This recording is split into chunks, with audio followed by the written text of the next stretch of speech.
کہ میرا خیال ہے 7:15 ہو رہے ہیں، 7:15 تک میرا ٹائم تھا. میں نے عرض کیا کہ مختلف انداز اور مختلف طریقے ہیں، ایک دو انداز بتا کے میں اپنی بات کو ختم کرنا چاہوں. باتیں بہت سنو.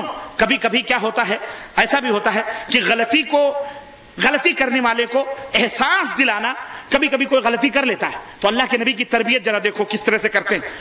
غلطی کر لیتا ہے، جب اسے سوال کرو تو اوٹ پٹانگ کی باتیں کرتا ہے، عذر لنگ بیان کرنا شروع کر دیتا ہے. لیکن ایک مربی کو، تربیت دینے والے کو کیا کرنا چاہیے؟ حضرت ایک صحابی ہیں، وہ کہتے ہیں، بڑا خوبصورت واقعہ ہے، ذرا سنو. حضرت خوات ابن جبیر کہتے ہیں کہ ہم نبی کریم صلی اللہ علیہ وسلم کے ہمراہ ساتھ میں مر زہران کے مکہ کے قریب ایک مقام ہے، وہاں پر ہم پڑاؤ ڈالے ہوئے تھے. میں اپنے خیمے سے نکلا، اچانک مجھے کچھ عورتیں ایک جگہ بیٹھ کر باتیں کرتی ہوئی نظر آئیں. مجھے یہ بڑا اچھا لگا کہ عورتیں بیٹھی ہوئی ہیں. انہوں نے کہا، میں اپنے خیمے میں واپس آیا، اچھا سچا کپڑا وپڑا پہنا، خوب ہاں خوشبو لگا ہوگا، اچھا کپڑا پہن کر کے، بال وال سنوار کر کے میں بھی جا کے عورتوں کے پاس بیٹھ کے باتیں کرنے لگا. سنو، وہاں بیٹھ کر کے میں بیٹھ گیا، ان کی باتوں میں سننے لگا. اچانک رسول اللہ صلی اللہ علیہ وسلم تشریف لے آئے. دیکھا رسول اللہ صلی اللہ علیہ وسلم کو، انہوں نے کہنے لگے، جب میں نے رسول اللہ صلی اللہ علیہ وسلم کو دیکھا تو میں ڈر گیا اور اتنا خوف زدہ ہوا کہ میں بات کیا کروں، کوئی بات مجھ سے نہ بن پائی. اللہ کے نبی صلی اللہ علیہ وسلم نے پوچھا، کیا کر رہے ہو؟ انہوں نے کہا، اللہ کے نبی، میرا اونٹ بھاگ گیا تھا، میں اس کی رسی ڈھونڈ رہا ہوں. میرا اونٹ بھاگ گیا تھا، میں وہ رسی ڈھونڈ رہا ہوں، میں اس کی رسی کی تلاش کر رہا ہوں. نبی کریم صلی اللہ علیہ وسلم چل دیے، کچھ نہیں بولا آپ نے، آپ چل دیے. صحابی کہتے ہیں میں بھی پیچھے پیچھے چل پڑا. آپ نے اپنی چادر مبارک مجھے دے دی کہ پکڑ کے بیٹھو یہاں. میرا مطلب یہ تھا کہ یہیں رکے رہو. خود اللہ کے نبی قضاء حاجت کے لیے جھاڑی میں تشریف لے گئے. کہتے ہیں کہ آپ کی کمر مبارک کی سفیدی مجھے نظر آ رہی تھی. آپ صلی اللہ علیہ وسلم فارغ ہو کر آپ نے وضو کیا اور تشریف لائے تو آپ کے ریشے مبارک یعنی داڑھی مبارک سے سفید، آپ کے داڑھی مبارک کی سفیدی نظر، آپ کے داڑھی مبارک سے پانی ٹپک ٹپک گر رہا تھا. آپ نے فرمایا، ابو عبداللہ سنو، ابو عبداللہ تمہارے بھاگے ہوئے اونٹ کا کیا بنا؟ تمہارے بھاگے ہوئے اونٹ کا کیا بنا؟ کہتے ہیں اتنا اللہ کے نبی نے سوال کیا، پھر میں بولا نہیں. اس کے بعد ہم روانہ ہو گئے، چلتے چلتے جب روانہ ہو گئے. کہتے ہیں جب بھی رسول اللہ صلی اللہ علیہ وسلم مجھے کہیں بھی مدینے میں ملتے تو کہتے ابو عبداللہ السلام علیکم، تمہارے بھاگے ہوئے اونٹ کا کیا بنا؟ سنو تربیت کا ایک انداز دیکھو، تمہارے بھاگے ہوئے اونٹ کا کیا بنا؟ کہتے ہیں کہ یہ کیفیت دیکھ کر میں، مطلب یہ ہے کہ مدینہ پہنچ گیا اور نبی اکرم صلی اللہ علیہ وسلم کی مجلس میں شرم سے بیٹھنا ہی چھوڑ دیا کہ اب جب بھی دیکھیں گے یہ پوچھیں گے میں کیا جواب دوں گا. اب شرم سے میں بیٹھنا چھوڑ دیا. جب کافی دن گزر گئے تو میں ایسے وقت مسجد کی طرف چلا جب وہ مسجد نمازیوں سے خالی ہو، کوئی بھی نہ ہو. ظاہر مسجد خالی رہے گی تو نبی اکیلے کیا کریں گے، تو چنانچہ میں وہاں کھڑا ہو کر نماز پڑھنے لگا. سنو، مسجد میں کھڑا ہو کے اکیلے نماز پڑھنے لگا. جناب رسول اکرم صلی اللہ علیہ وسلم بھی کسی حجرہ شریف میں سے نکل کر کے تشریف لے آئے اور ہلکی سی 2 رکعتیں پڑھ کر آپ بیٹھ گئے. لیکن جب میں نے یہ دیکھا کہ آپ نکل آئے ہیں، نماز پڑھ رہے ہیں، تو میں نے اپنی نماز لمبی کر دی. کہتے ہیں میں نے اپنی نماز لمبی کر دی کہ شاید آپ نماز پڑھ کر کے جلدی سے نکل جائیں گے، مجھے چھوڑ دیں گے. لمبی کر دی. چنانچہ جب نبی سمجھ گئے کہ میں نے نماز لمبی کر دی تو اللہ کے رسول صلی اللہ علیہ وسلم نے فرمایا، اب سنو، نماز وہ پڑھ رہے ہیں، اللہ کے نبی بیٹھے ہیں، فرما رہے ہیں ابو عبداللہ جتنی لمبی کرنی چاہے نماز کو کر لو، تم جب تک نماز سے فارغ نہیں ہوگے میں بھی نہیں یہاں سے اٹھوں گا، یہاں سے میں نہیں اٹھوں گا. میں نے دل میں کہا اللہ کی قسم آج کچھ بھی ہو جائے میں اللہ کے رسول صلی اللہ علیہ وسلم سے ضرور صاف صاف باتیں کہہ دوں گا تاکہ آپ کا دل صاف ہو جائے، ورنہ یہ زندگی بھر کا شبہ تو میرے لیے مشکل ہو جائے گی. کہنے لگے میں نے جلدی سے نماز پڑھی اور سلام پھیر لیا اور میں نے عرض کیا، ہاں تو میں نے سلام پھیرا تو آپ صلی اللہ علیہ وسلم نے کہا ابو عبداللہ السلام علیکم، تمہارے بھاگے ہوئے اونٹ کا کیا بنا؟ گویا دیکھیں آپ، یہ ہے تربیت کا ایک انداز ہے نا. تمہارے بھاگے ہوئے اونٹ کا کیا بنا؟ میں نے عرض کیا قسم ہے اس ذات کی اللہ کے نبی جس نے آپ کو حق کے ساتھ مبعوث فرمایا ہے، وہ اونٹ تو جب سے میں مسلمان ہوا ہوں کبھی بھاگا ہی نہیں. وہ اونٹ تو جب سے میں مسلمان ہوا ہوں کبھی بھاگا ہی نہیں اللہ کے نبی. حضرت صلی اللہ علیہ وسلم نے 3 بار فرمایا اللہ تجھ پر رحم فرمائے، اللہ تجھ پر رحم فرمائے، اللہ تجھ پر رحم فرمائے. اس کے بعد دوبارہ نبی کریم صلی اللہ علیہ وسلم جب بھی مجھے دیکھتے وہ بات نہ فرماتے تھے. آدمی شرمندہ ہوا، اپنے خطاؤں کے اوپر خود شرمسار ہوا. اس طرح سے نبوی منہج ہے یہ تربیت کا کہ ہمیں بھی اپنے بچوں اور اپنے خاندان، اپنے رشتہ دار اقارب، اگر آپ بڑے ہیں تو فوری طور پر ڈنڈا اور گھوڑا لے کے نہ چڑھ جائیں، بلکہ موقع دیں سدھرنے کا. جب وہ آپ سے ڈرتے، بعض لوگوں کی عادت ہوتی، بعض لوگ سگریٹ پیتے اپنے بڑوں کے سامنے نہیں پیتے، اکثر یہ ہوتا ہے جیسے ہی بڑوں کو دیکھا سگریٹ چھپا لیا، یہ چپکے سے گرا کے جوتے کے نیچے دبا دیا، ہے کہ نہیں؟ ایسے موقعوں پر ایک بڑے آدمی کا کردار یہ ہونا چاہیے کہ چپکے سے نکل جائے کہیں، کسی اور موقع پر نصیحت کر. یہ نہیں میاں سگریٹ پی رہے ہو، اب جب تم ایسا کہو گے سمجھ جائے گا اس نے تو دیکھ ہی لیا ہے، تو پینے تو کے منہ پہ پھونک مارو. ہاں ایسا لوگ کرتے ہیں. شرم جو آپ کا ادب کرے، جو آپ کا لحاظ کرے، اس کے لیے کوئی اور موقع ڈھونڈو. تربیت کا انداز یہ ہونا چاہیے. اسی طرح سے اور بہت ساری باتیں میں نے کہا یہ چابیاں ہیں. میں نے کہا گلشن نبوت کی کہاں تک سیر کرواؤں گا، ایک سے ایک پھول موجود ہیں. میرے عزیزوں، میرے دوستوں، ان سیرت طیبہ کے چمنستانوں میں گھسو. یہ چابی دے رہا ہوں، یہ آئیڈیا دے رہا ہوں، فکر دے رہا ہوں. گھس کر نبی کریم صلی اللہ علیہ وسلم کے انداز تربیت، اسلوب تربیت، منہج تربیت کا کہ نمونے دیکھو. اللہ کے نبی نے کس طرح سے اپنی امت کی تربیت فرمائی ہے. اللہ عز و جل سے دعا ہے کہ اللہ تعالی ہمیں اور آپ کو نبوی منہج کے اپنانے کی توفیق عطا فرمائے. اور اللہ کے نبی اللہ تعالی ہم سب کو قیامت تک کے لیے، اللہ تعالی ہم سب کو قیامت کے دن ہماری گناہوں کی معافی فرمائے اور ہم سب کو جنت الفردوس میں جگہ عطا فرمائے. اور اللہ تعالی ہم سب کے گناہوں کو معاف فرمائے، ہمارے والدین کے اوپر رحم فرمائے. اور اللہ تعالی اعوذ باللہ من الشیطان الرجیم. لا تہنوا ولا تحزنوا وانتم الاعلون ان کنتم مومنین.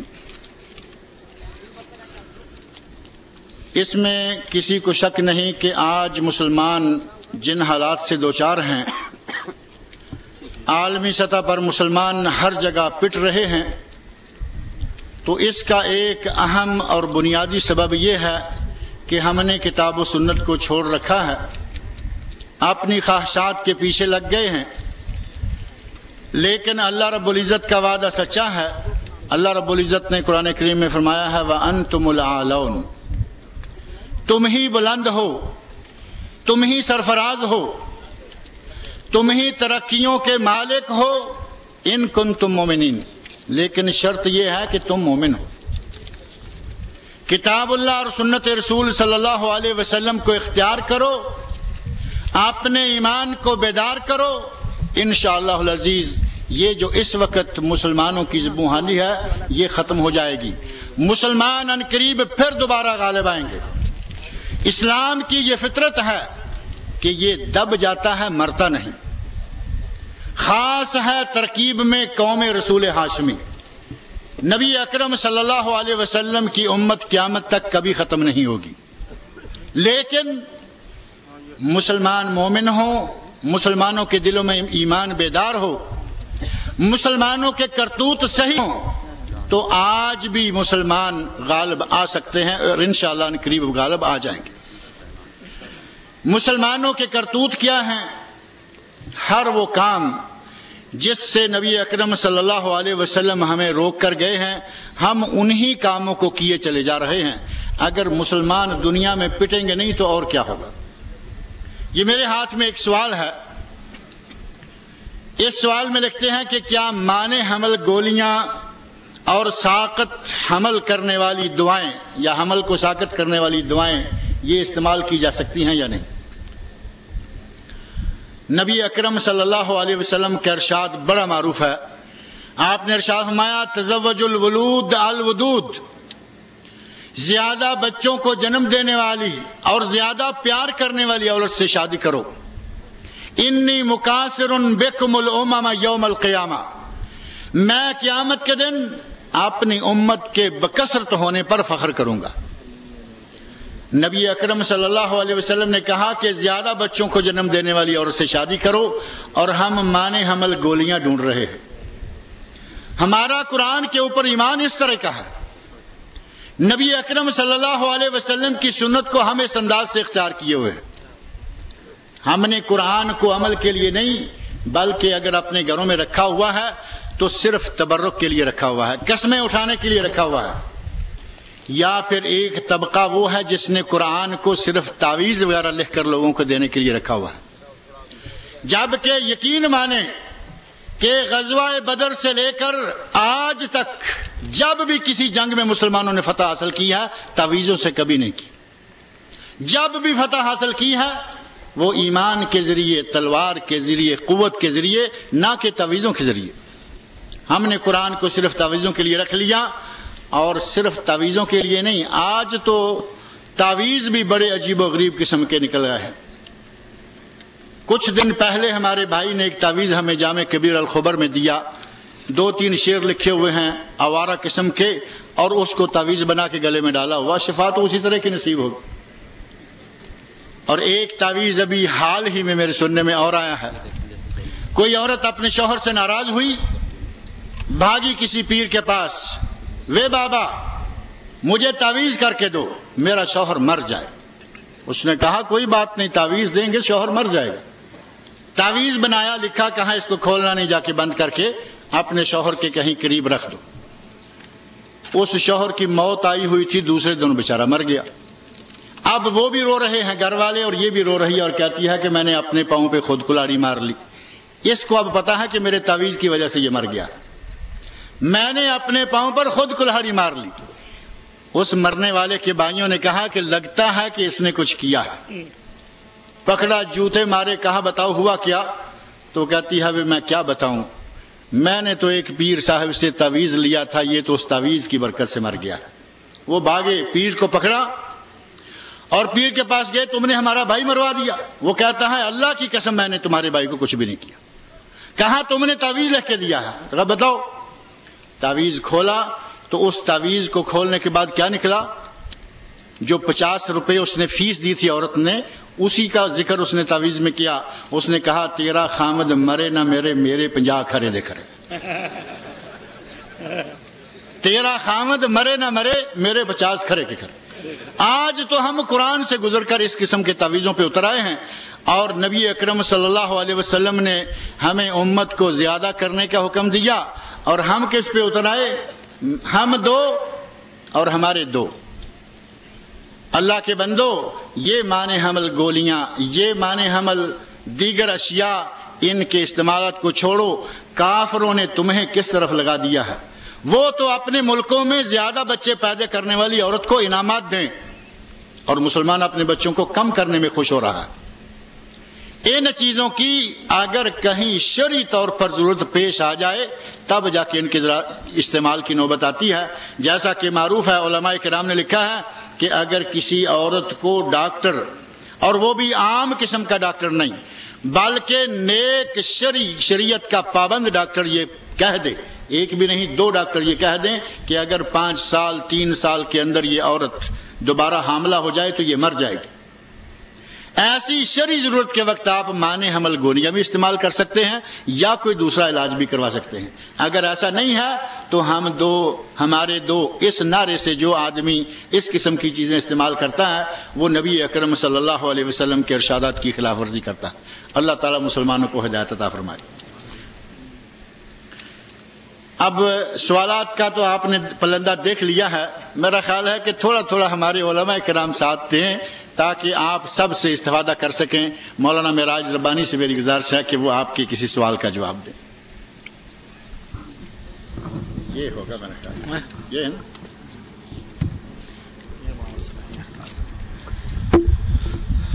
السلام علیکم ورحمۃ اللہ وبرکاتہ. الحمدللہ رب العالمین والصلاۃ والسلام علی نبینا محمد وعلی آلہ وصحبہ اجمعین. اما بعد، سب سے پہلا سوال تو میرے تعلق سے کئی سوالات زبانی طور پر بھی اور پرچوں میں بھی لکھ کے آئے ہیں، اور مجھے افسوس ہے اس بات کا کہ میں نے تقریر میں 3 باتوں کا ذکر فرق کیا تھا کہ 3 آدمی ہیں کہ اللہ تبارک و تعالیٰ جن کی طرف نظر اٹھا کے نہیں دیکھے گا، گفتگو فرمائے گا، نہ ان کے گناہ معاف فرمائے گا، اور انہیں دردناک عذاب ہوگا.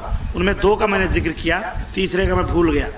بہرحال وہ تیسرا آدمی 2 مختلف روایتوں میں، ایک روایت میں وہ بوڑھا آدمی ہے، وہ بوڑھا آدمی جو زنا کرے، الشیخ الفانی، وہ بوڑھا آدمی جو زنا کرے. اور ایک دوسری روایت میں ہے تیسرے آدمی کا تذکرہ کہ وہ آدمی جو کسی آدمی کے اوپر احسان کر چکا ہے اور احسان کرنے کے بعد احسان جتلائے، ہاں ابے بھول گیا میں نہیں دیے تھے تو آج گھر بنوا لیا ہے، نہیں ہوتا بھیک مانگتا، تانا دے دی احسان کر، ایسے آدمی. تو یہ گویا دو روایتوں کے حساب سے 4 قسم کے آدمی ہو گئے کہ جو اللہ کی اس لعنت کے سمجھیے یا عذاب کے مستحق. ذاکر اللہ حافظ. مولانا کے کاغذ سیدھے کرنے تک میں ایک سوال کا جواب دے دوں. ایک صاحب نے کہا ہے کہ کیا پیاز اور لہسن کھا کر مسجد میں آنے والی کی نماز ہوگی یا نہیں؟ نبی اکرم صلی اللہ علیہ وسلم کا ارشاد بڑا واضح ہے. آپ نے ارشاد فرمایا کہ جو شخص کچا لہسن یا کچا پیاز کھائے، اور ایک حدیث میں ایک تیسرا لفظ یا تیسری چیز بھی ہے جس کو کہا گیا ہے کراس. کراس جو ہے وہ لہسن کی یہ پیاز کی ایک قسم ہی ہے، تقریباً اسی طرح کی بدبو، اسی طرح کے اس کے پتے یا اس کی شاخیں ہیں. ان تینوں چیزوں کو کھانے والے کے بارے میں نبی اکرم صلی اللہ علیہ وسلم کا ارشاد ہے کہ جس نے ان میں سے کسی چیز کو کھایا وہ ہماری مسجد کے قریب بھی نہ آئے. اب یہ تو ہمارے بھائی عموماً سوال پوچھ لیتے ہیں کہ پیاز کھانے والے، لہسن کھانے والے یا کراس کا استعمال کرنے والے، اردو میں گندنا کہتے ہیں کراس کو، پتہ نہیں گندنا کس کس زبان میں یہ استعمال ہوتا ہوگا. یہ تو پوچھ لیا، لیکن بہت کم ایسا ہوا ہے کہ کبھی کسی نے یہ پوچھا ہو کہ سگریٹ پی کر مسجد میں آنے والے کی نماز کا کیا ہوگا. حالانکہ آپ لوگ یہ بات یقینی طور پر جانتے ہیں کہ پیاز بھی حلال، لہسن بھی حلال، اور گندنا یا کراس بھی حلال بوٹیاں ہیں، حلال چیزیں ہیں. ان کو کھانے والے کے بارے میں نبی صلی اللہ علیہ وسلم نے فرمایا وہ ہماری مسجد کے قریب بھی نہ آئے. اور وہ چیز جس پر سعودی عرب کے پورے علماء اور دنیا بھر کے علماء کا ایک بہت بڑا اجتماع جس پر متفق ہے کہ یہ تمباکو حرام ہے، تمباکو حرام، اس کا استعمال حرام. اور جو سب سے نرم فتویٰ دینے والے علماء کرام ہیں وہ کہتے ہیں کہ تمباکو مکروہ ہے، اس کو اللہ اور رسول کا پسندیدہ کسی نے بھی نہیں قرار دیا. یا کہتے ہیں تمباکو حرام ہے یا کہتے ہیں مکروہ ہے. اس کو استعمال کر کے آپ دیکھیں گے ہمارے مسلمان بھائی مسجد کے کنارے پر آ کر، مسجد کی سیڑھیوں پر آ کر اپنے سگریٹ کو مسل رہے ہوتے ہیں.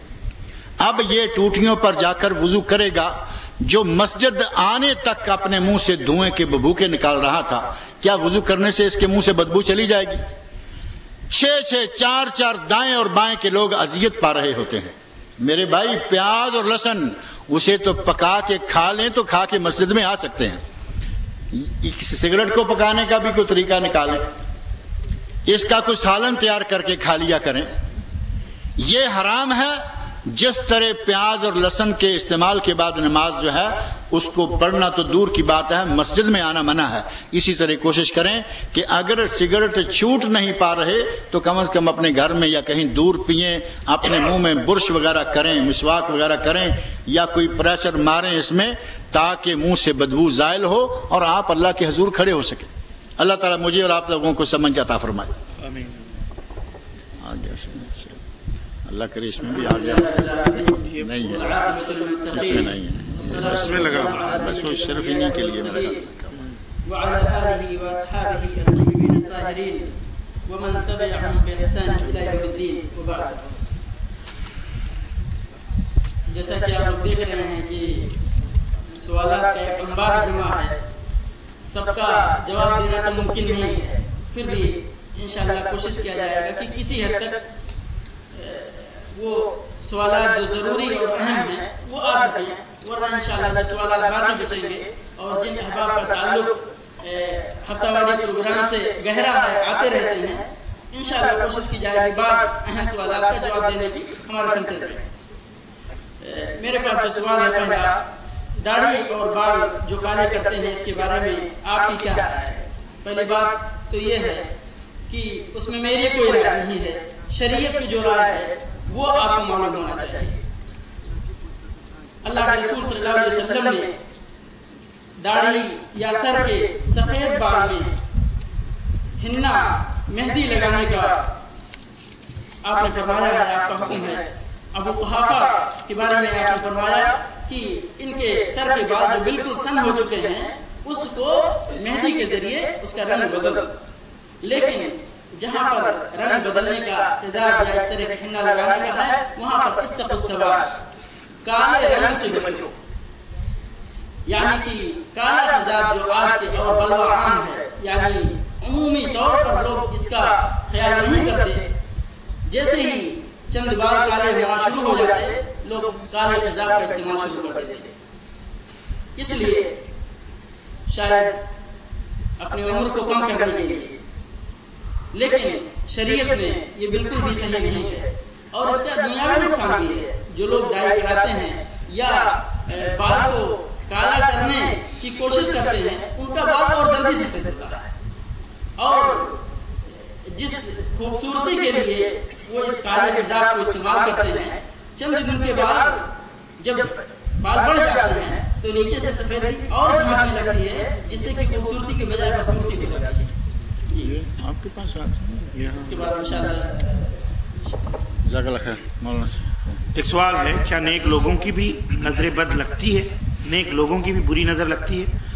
نظر کسی کی بھی لگ سکتی ہے، وہ نیک ہو برا ہو کوئی بھی، والدین کی بھی نظر لگتی ہے بچوں کو یا کسی بھی چیز کو، تو نیک کسی کی بھی لگ سکتی ہے، اس میں کوئی وہ نہیں۔ اسی طرح سے میں سمجھتا ہوں اگر ایک ایک سوال پر مائک ادھر ادھر ہوتا رہا تو زیادہ ٹائم کھینچے گا، اس لیے میں جلدی جلدی نپٹا دوں جو میرے پاس، دو تین چار نپٹا دوں۔ ایک صاحب السلام علیکم، ایک صاحب دیوبند کی تعلیم حاصل کر کے مفتی کی ڈگری حاصل کیے ہیں، وہ کہتے ہیں کہ امت کا اختلاف رحمت ہے، یہ کہاں تک صحیح ہے؟ تو ان سے کہیے پھر لنگوٹی بانٹ کے اکھاڑے میں کھڑے کریے، لڑائیے، پھر رحمت بانٹیے۔ رحمت وہ اختلاف میرے بھائی، تفرق جو ہے نا یہ رحمت نہیں ہے، اللہ تعالیٰ نے منع فرمایا ہر جگہ قرآن کریم میں۔ یہ مفتی صاحب پتہ نہیں کیسی ڈگری لے کے آئے ہیں، اللہ ان کو ہدایت عطا فرمائے۔ بات سلام گزارش ہے، ہم انڈیا کے رہنے والے ہیں، ہمارے ولے میں جب بچوں کا ختنہ کراتے ہیں، ہمارے علاقے میں جب بچوں کا ختنہ کراتے ہیں تو بہت خرچہ کرتے ہیں، لوگوں کو کھلاتے پلاتے ہیں، بہت روپیہ خرچ کرتے ہیں، کیا یہ ٹھیک ہے؟ نہیں، یہ جائز نہیں ہے، بلکہ یہ بدعت ہے، یہ سنت ثابت نہیں۔ ولیمہ کرنا سنت ہے، عقیقہ کرنا سنت ہے، ختنے میں دعوت، کھانا کھلانا، دعوت وغیرہ دینا یہ جائز نہیں، یہ فضول خرچی۔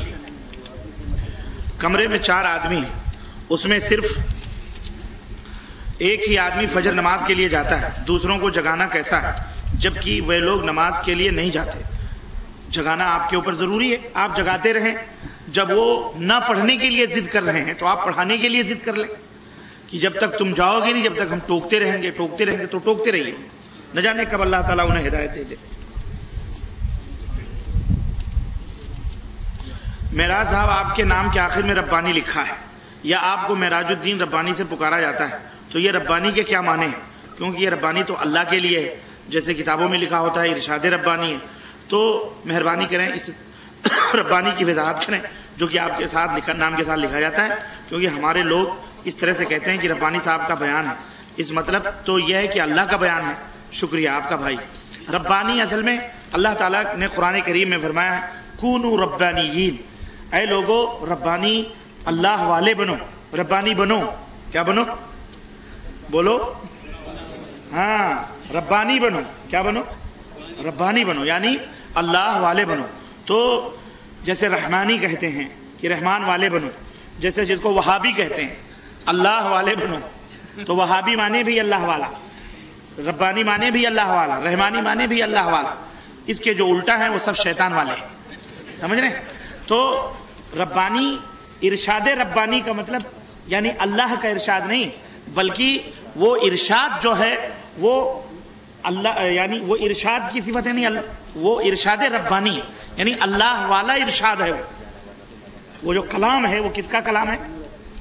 کلام خود اللہ والا ہے، یعنی اللہ کا کلام۔ تو یہ جو بیان ہے کہ ربانی صاحب، تو یہ اللہ والے، اللہ کی طرف نسبت ہے۔ جیسے ہم سعودی کہتے ہیں، سعودی والا، ہندوستانی، ہندوستان والا، پاکستانی، پاکستان والا، اسی طرح سے ربانی اللہ والا. ٹھیک ہے. اس دور میں بہت سارے ہمارے بھائی تمام فرائض کو پس پشت جیسے نماز، روزہ، زکوٰۃ، دیگر احکامات کو چھوڑنے کے باوجود کہتے ہیں ہم کلمہ گو ہیں، آخرکار ہم جنت میں جائیں گے. آپ کیا کہتے ہیں؟ ہرگز نہیں. نماز، روزہ، حج، زکوٰۃ چھوڑنے والا یہ جنت میں نہیں جائے گا. اللہ کے رسول صلی اللہ علیہ وسلم نے فرمایا جان بوجھ کر صرف نماز کو چھوڑنے والا، جان بوجھ کر صرف نماز کو چھوڑنے والا، اللہ کے رسول صلی اللہ علیہ وسلم نے فرمایا وہ کافر ہو جاتا ہے، کافر ہے. اور اللہ تعالیٰ نے قرآن کریم کے اندر ان نمازیوں کے لیے وَوَيْلٌ لِّلْمُصَلِّينَ الَّذِينَ هُمْ عَنْ صَلَاتِهِمْ سَاهُونَ، جو اپنے نمازوں میں غفلت برتتے ہیں وہ ان کا ٹھکانہ ویل ہے. تو جو پڑھتا ہی نہیں ہے اور اس کے اوپر روزہ، نماز، زکوٰۃ وغیرہ بھی نہیں دیتا ہے تو وہ تو بہت بڑا مجرم ہے نا. اس لیے اس کا وہ جو ہے نا بہرحال جہنم میں جائے گا. میں بہار کا رہنے والا ہوں. آپ ہمیں ایک ایسے مدرسے کے بارے میں بتائیں جہاں قرآن سنت کے طریقے سے تعلیم کی جائے، کیونکہ میں اپنے لڑکیوں کو حافظ قرآن بنانا چاہتا ہوں. اللہ آپ کو جزائے خیر دے. بہار ایک بہت بڑا اسٹیٹ ہے. اب تو دو تین کاٹ کے جھارکھنڈ بنایا گیا، ایک اور اڑیسہ بنایا گیا. تو یہ تمام سب یہاں پر آپ کس علاقے کے ہیں، ضلع کے ہیں؟ آپ وہ کوئی مشرق ہے، کوئی مغرب ہے وہاں، تو آپ اپنے کسی علاقے کے لوگوں سے معلومات کریں. ویسے دربھنگا میں جانتا ہوں وہاں ایک مدرسہ ہے، جامعہ سلفیہ ہے. مولانا ڈاکٹر لقمان صاحب سلفی ابھی آپ کے سامنے مغرب میں خطاب فرما رہے تھے ڈاکٹر صاحب، انہوں نے اپنا ایک مدرسہ مشرقی چمپارن میں قائم کیا ہے جس کا نام ہے جامعہ ابن تیمیہ. وہاں تقریباً ہزاروں بچے پڑھ رہے ہیں، بچیاں پڑھ رہی ہیں. آپ وہاں اپنے بچے کو حافظ قرآن بنائیں، داخلہ دلائیں. اللہ آپ کو جزائے خیر دے. جب فرض نماز شروع ہو جائے اور اگر سنت کی نیت کر لی تو کیا سنت کو کس طرح ترک کی جائے کہ ایک سلام کرے یا پھر 2 سلام کرے؟ کوئی سلام علام نہیں ہے، آپ چھوڑ دیں، نماز میں شریک ہو جائیں. استخارے کا صحیح طریقہ بتلائیے. رسول کی ایک حدیث کے مطابق استخارے کا صحیح طریقہ بتلائیے. اور اسی استخارے کے تعلق سے دو سوال اور آئے ہیں کہ ایک بھائی نے لکھا ہے کہ ریڈیو اور ٹی وی پر کہیں کوئی استخارہ کا ایک پروگرام آتا ہے، استخارے کا پروگرام آتا ہے، ہاں، اور اس استخارے کے پروگرام میں بتاتے ہیں کہ پہلے کوئی پرابلمس اس آدمی کو بتا دی جاتی ہے، پھر وہ آدمی کچھ 2 دن ایک یا کسی دن اس کا جو خاص پروگرام ہوتا ہے اس میں سب کی طرف سے استخارہ کرتا ہے، اس میں سب کی طرف سے. یہ پاکھنڈی، شعبدے باز، یہ ذلیل بے حیا لوگ، بے شرم، یہ خود کے بارے میں یہ خود کے بارے میں کیوں نہیں استخارہ کرتا؟ مردود یہ حرام ہے. یہ کفر بانٹنا ہے. استخارہ خود کرو. سمجھ رہے ہو کہ نہیں سمجھ رہے ہو؟ کھائے کوئی اور، پیٹ میں جائے تمہارے، یہ ہوتا ہے کہیں؟ استخارہ وہ پتہ نہیں منحوس آدمی پتہ نہیں کون ہے کرتا ہے. میں نے بھی دیکھے ARY پر مجھے ایک صاحب نے پکڑ کے بتایا کہ یہ شیخ یہ دیکھیں یہ صحیح ہے. میں نے کہا یہ منحوس مردود ہے. یہ عورتیں سوال کرتی ہیں، کہتا ہے میں نے آپ کے استخارے سے، میں نے آپ کے بارے میں استخارہ کیا ہے، آپ کے بارے میں مجھے یہ پتہ چلا ہے. ارے واہ بیٹا، یہ تو اس زمانے کا سب سے بڑا یہ جادوگر ہیں، یہ شعبدے باز ہیں. نہ ایسے لوگوں سے احوال بیان کرو، یہ CID چور ہوتے ہیں. تم اپنی راز بیان کرتے ہو، دوسرے دن ایسے لوگ پہنچ کر کے لوٹتے ہیں اور گھروں کے اندر ڈاکے ڈالتے ہیں. یہ سب حرام ہے اسلام کے اندر. استخارہ جس کا مسئلہ ہے وہ خود اپنا استخارہ کرے. سمجھ رہے؟ اور استخارے کا طریقہ یہ ہے کہ وضو بناؤ، 2 رکعت نماز پڑھو اور اللہ تعالیٰ سے وہ استخارے کی دعا مثال نے بتلائی ہے، وہ دعا پڑھ کر، اور جو معاملہ آپ کا ہے، شادی کا ہے، بیاہ کا ہے، بزنس کا، تجارت کا، وہ معاملہ اللہ تعالیٰ سے ذکر کرو خلاص، اور اللہ سے دعا کرو. اللہ تعالیٰ چاہے گا تو آپ کے لیے مقدر فرمائے گا. اگر آپ کے لیے خیر نہیں ہوگا تو اللہ تعالیٰ آپ اس کام کو آپ سے دور فرما دے گا. کوئی نہ کوئی اڑچن آ جائے. بعض لوگ کہتے ہیں کہ رات میں استخارہ کرو، 2 رکعت خوشبو لگاؤ، اگر 32 لگاؤ، عود 32 لگاؤ، پھر استخارہ کرو، پھر داہنے کروٹ سو، پھر بائیں کروٹ سو، پھر خواب میں آتے ہیں. کوئی خواب میں نہیں آتا ہوتا ہے. سمجھ رہے ہو؟ استخارے کے لیے کوئی ٹائم مقرر نہیں ہے. فجر بعد استخارہ، ظہر کے بعد استخارہ کر لو، عصر کے بعد کر لو، مغرب کے بعد کر لو. جب کام ہو 2 رکعت نماز پڑھ کے استخارہ کر لو. اس کے لیے کوئی ٹائم، یہ سب صوفی منشیہ پنڈتوں نے، ملاؤں نے بنائے ہیں. اس کی کوئی حقیقت اسلام کے اندر نہیں ہے، نہ قرآن میں ہے نہ نبی کے فرمان میں. سیدھی بات ہے، سمجھ آئی؟ تو استخارہ کرنے کے لیے کوئی ٹائم مقرر نہیں. ہاں، کوئی ٹائم مقرر نہیں ہے. جب بھی دل میں آئے آپ کو کوئی کام کرنا ہے استخارہ کرو بے فکر. بعض لوگ 10 استخارے کرتے ہیں. یہ زبردستی آپ گریبان پکڑ کر کسی سے مشورہ لیں گے. استخارے کا مطلب ہوتا ہے مشورہ لینا. آپ استخارہ کرتے ہیں مطلب اللہ سے مشورہ لے رہے ہیں. آپ 10 دفعہ کیوں استخارہ کرتے ہیں؟ کس نے حکم دیا آپ کو؟ ایک دفعہ استخارہ بس. کتنی دفعہ؟ ایک کام کے لیے ایک دفعہ استخارہ. مقدر ہوگا اللہ آپ کو دے گا, نہیں ہوگا سمجھو اللہ نے نہیں چاہا, اللہ کا شکر ادا کریں. سمجھ آئی کہ نہیں آئی؟ ہاں, اس لیے اس چکروں میں نہ پڑو زندگی بھر استخارے میں گزر جائے تمہارے, کنوارے بیٹھے رہو. رسول کی ایک حدیث کے مطابق یہ مسائل ایسے کچھ ایسے مسائل ہوتے ہیں جن کی ذرا تفصیلات ضروری ہوتی ہے نا شیخ. رسول کی ایک حدیث کے مطابق سارے کے فرقے جہنم میں جائیں گے سوائے ایک فرقے کے جن پر رسول اور ان کے صحابہ چل رہے تھے. پھر لوگ 4 اماموں کو لے کر الگ الگ طریقے سے نماز پڑھتے ہیں, بلکہ مسجدیں بھی الگ الگ کر رہے ہیں. جو یہ 4 اماموں کا مسئلہ ہے, یہ بیچارے ائمہ رحمہم اللہ بری ہیں. ہمارے ائمہ اہل السنہ والجماعہ, امام ابو حنیفہ, امام شافعی, امام مالک, امام بن حنبل رحمہم اللہ, اللہ انہیں کروڑ جنت نصیب فرمائے, یہ ان 4 گروپ جو بنا بنا کے مسجدیں بانٹے ہیں اور جوتیوں میں دال بانٹ رہے ہیں, ان سے بری ہیں. ان سے بولو. ان بیچاروں نے نہ کہا نہ حکم دیا, کچھ نہیں. یہ بعد میں لوگوں نے 400 برس کے بعد میں 1.5 انچ کی مسجدیں بنائی ہیں. ما انزل اللہ بہا من سلطان, نہ اللہ نے اس کے اوپر کوئی دلیل نازل فرمائی, نہ رسول نے دلیل نازل فرمائی, نہ خود بیچارے اماموں نے دلیل کوئی بات بیان کری. یہ لوگوں نے اپنے اپنے تئی بنا کر مذہب مسلک 4 اور اس طرح سے مسلمانوں کو منتشر کیا اور مختلف کیا اور کہا یہ رحمت ہے. استغفر اللہ. حرام ہے یہ اسلام کے اندر. جائز بولو, جائز نہیں ہے یہ. توبہ کرو اس سے. ایک مذہب اسلام ہے, کتاب اللہ سنت رسول اللہ, اس کے اوپر لازم پکڑو, یہی دین ہے, باقی سب خرافات ہیں.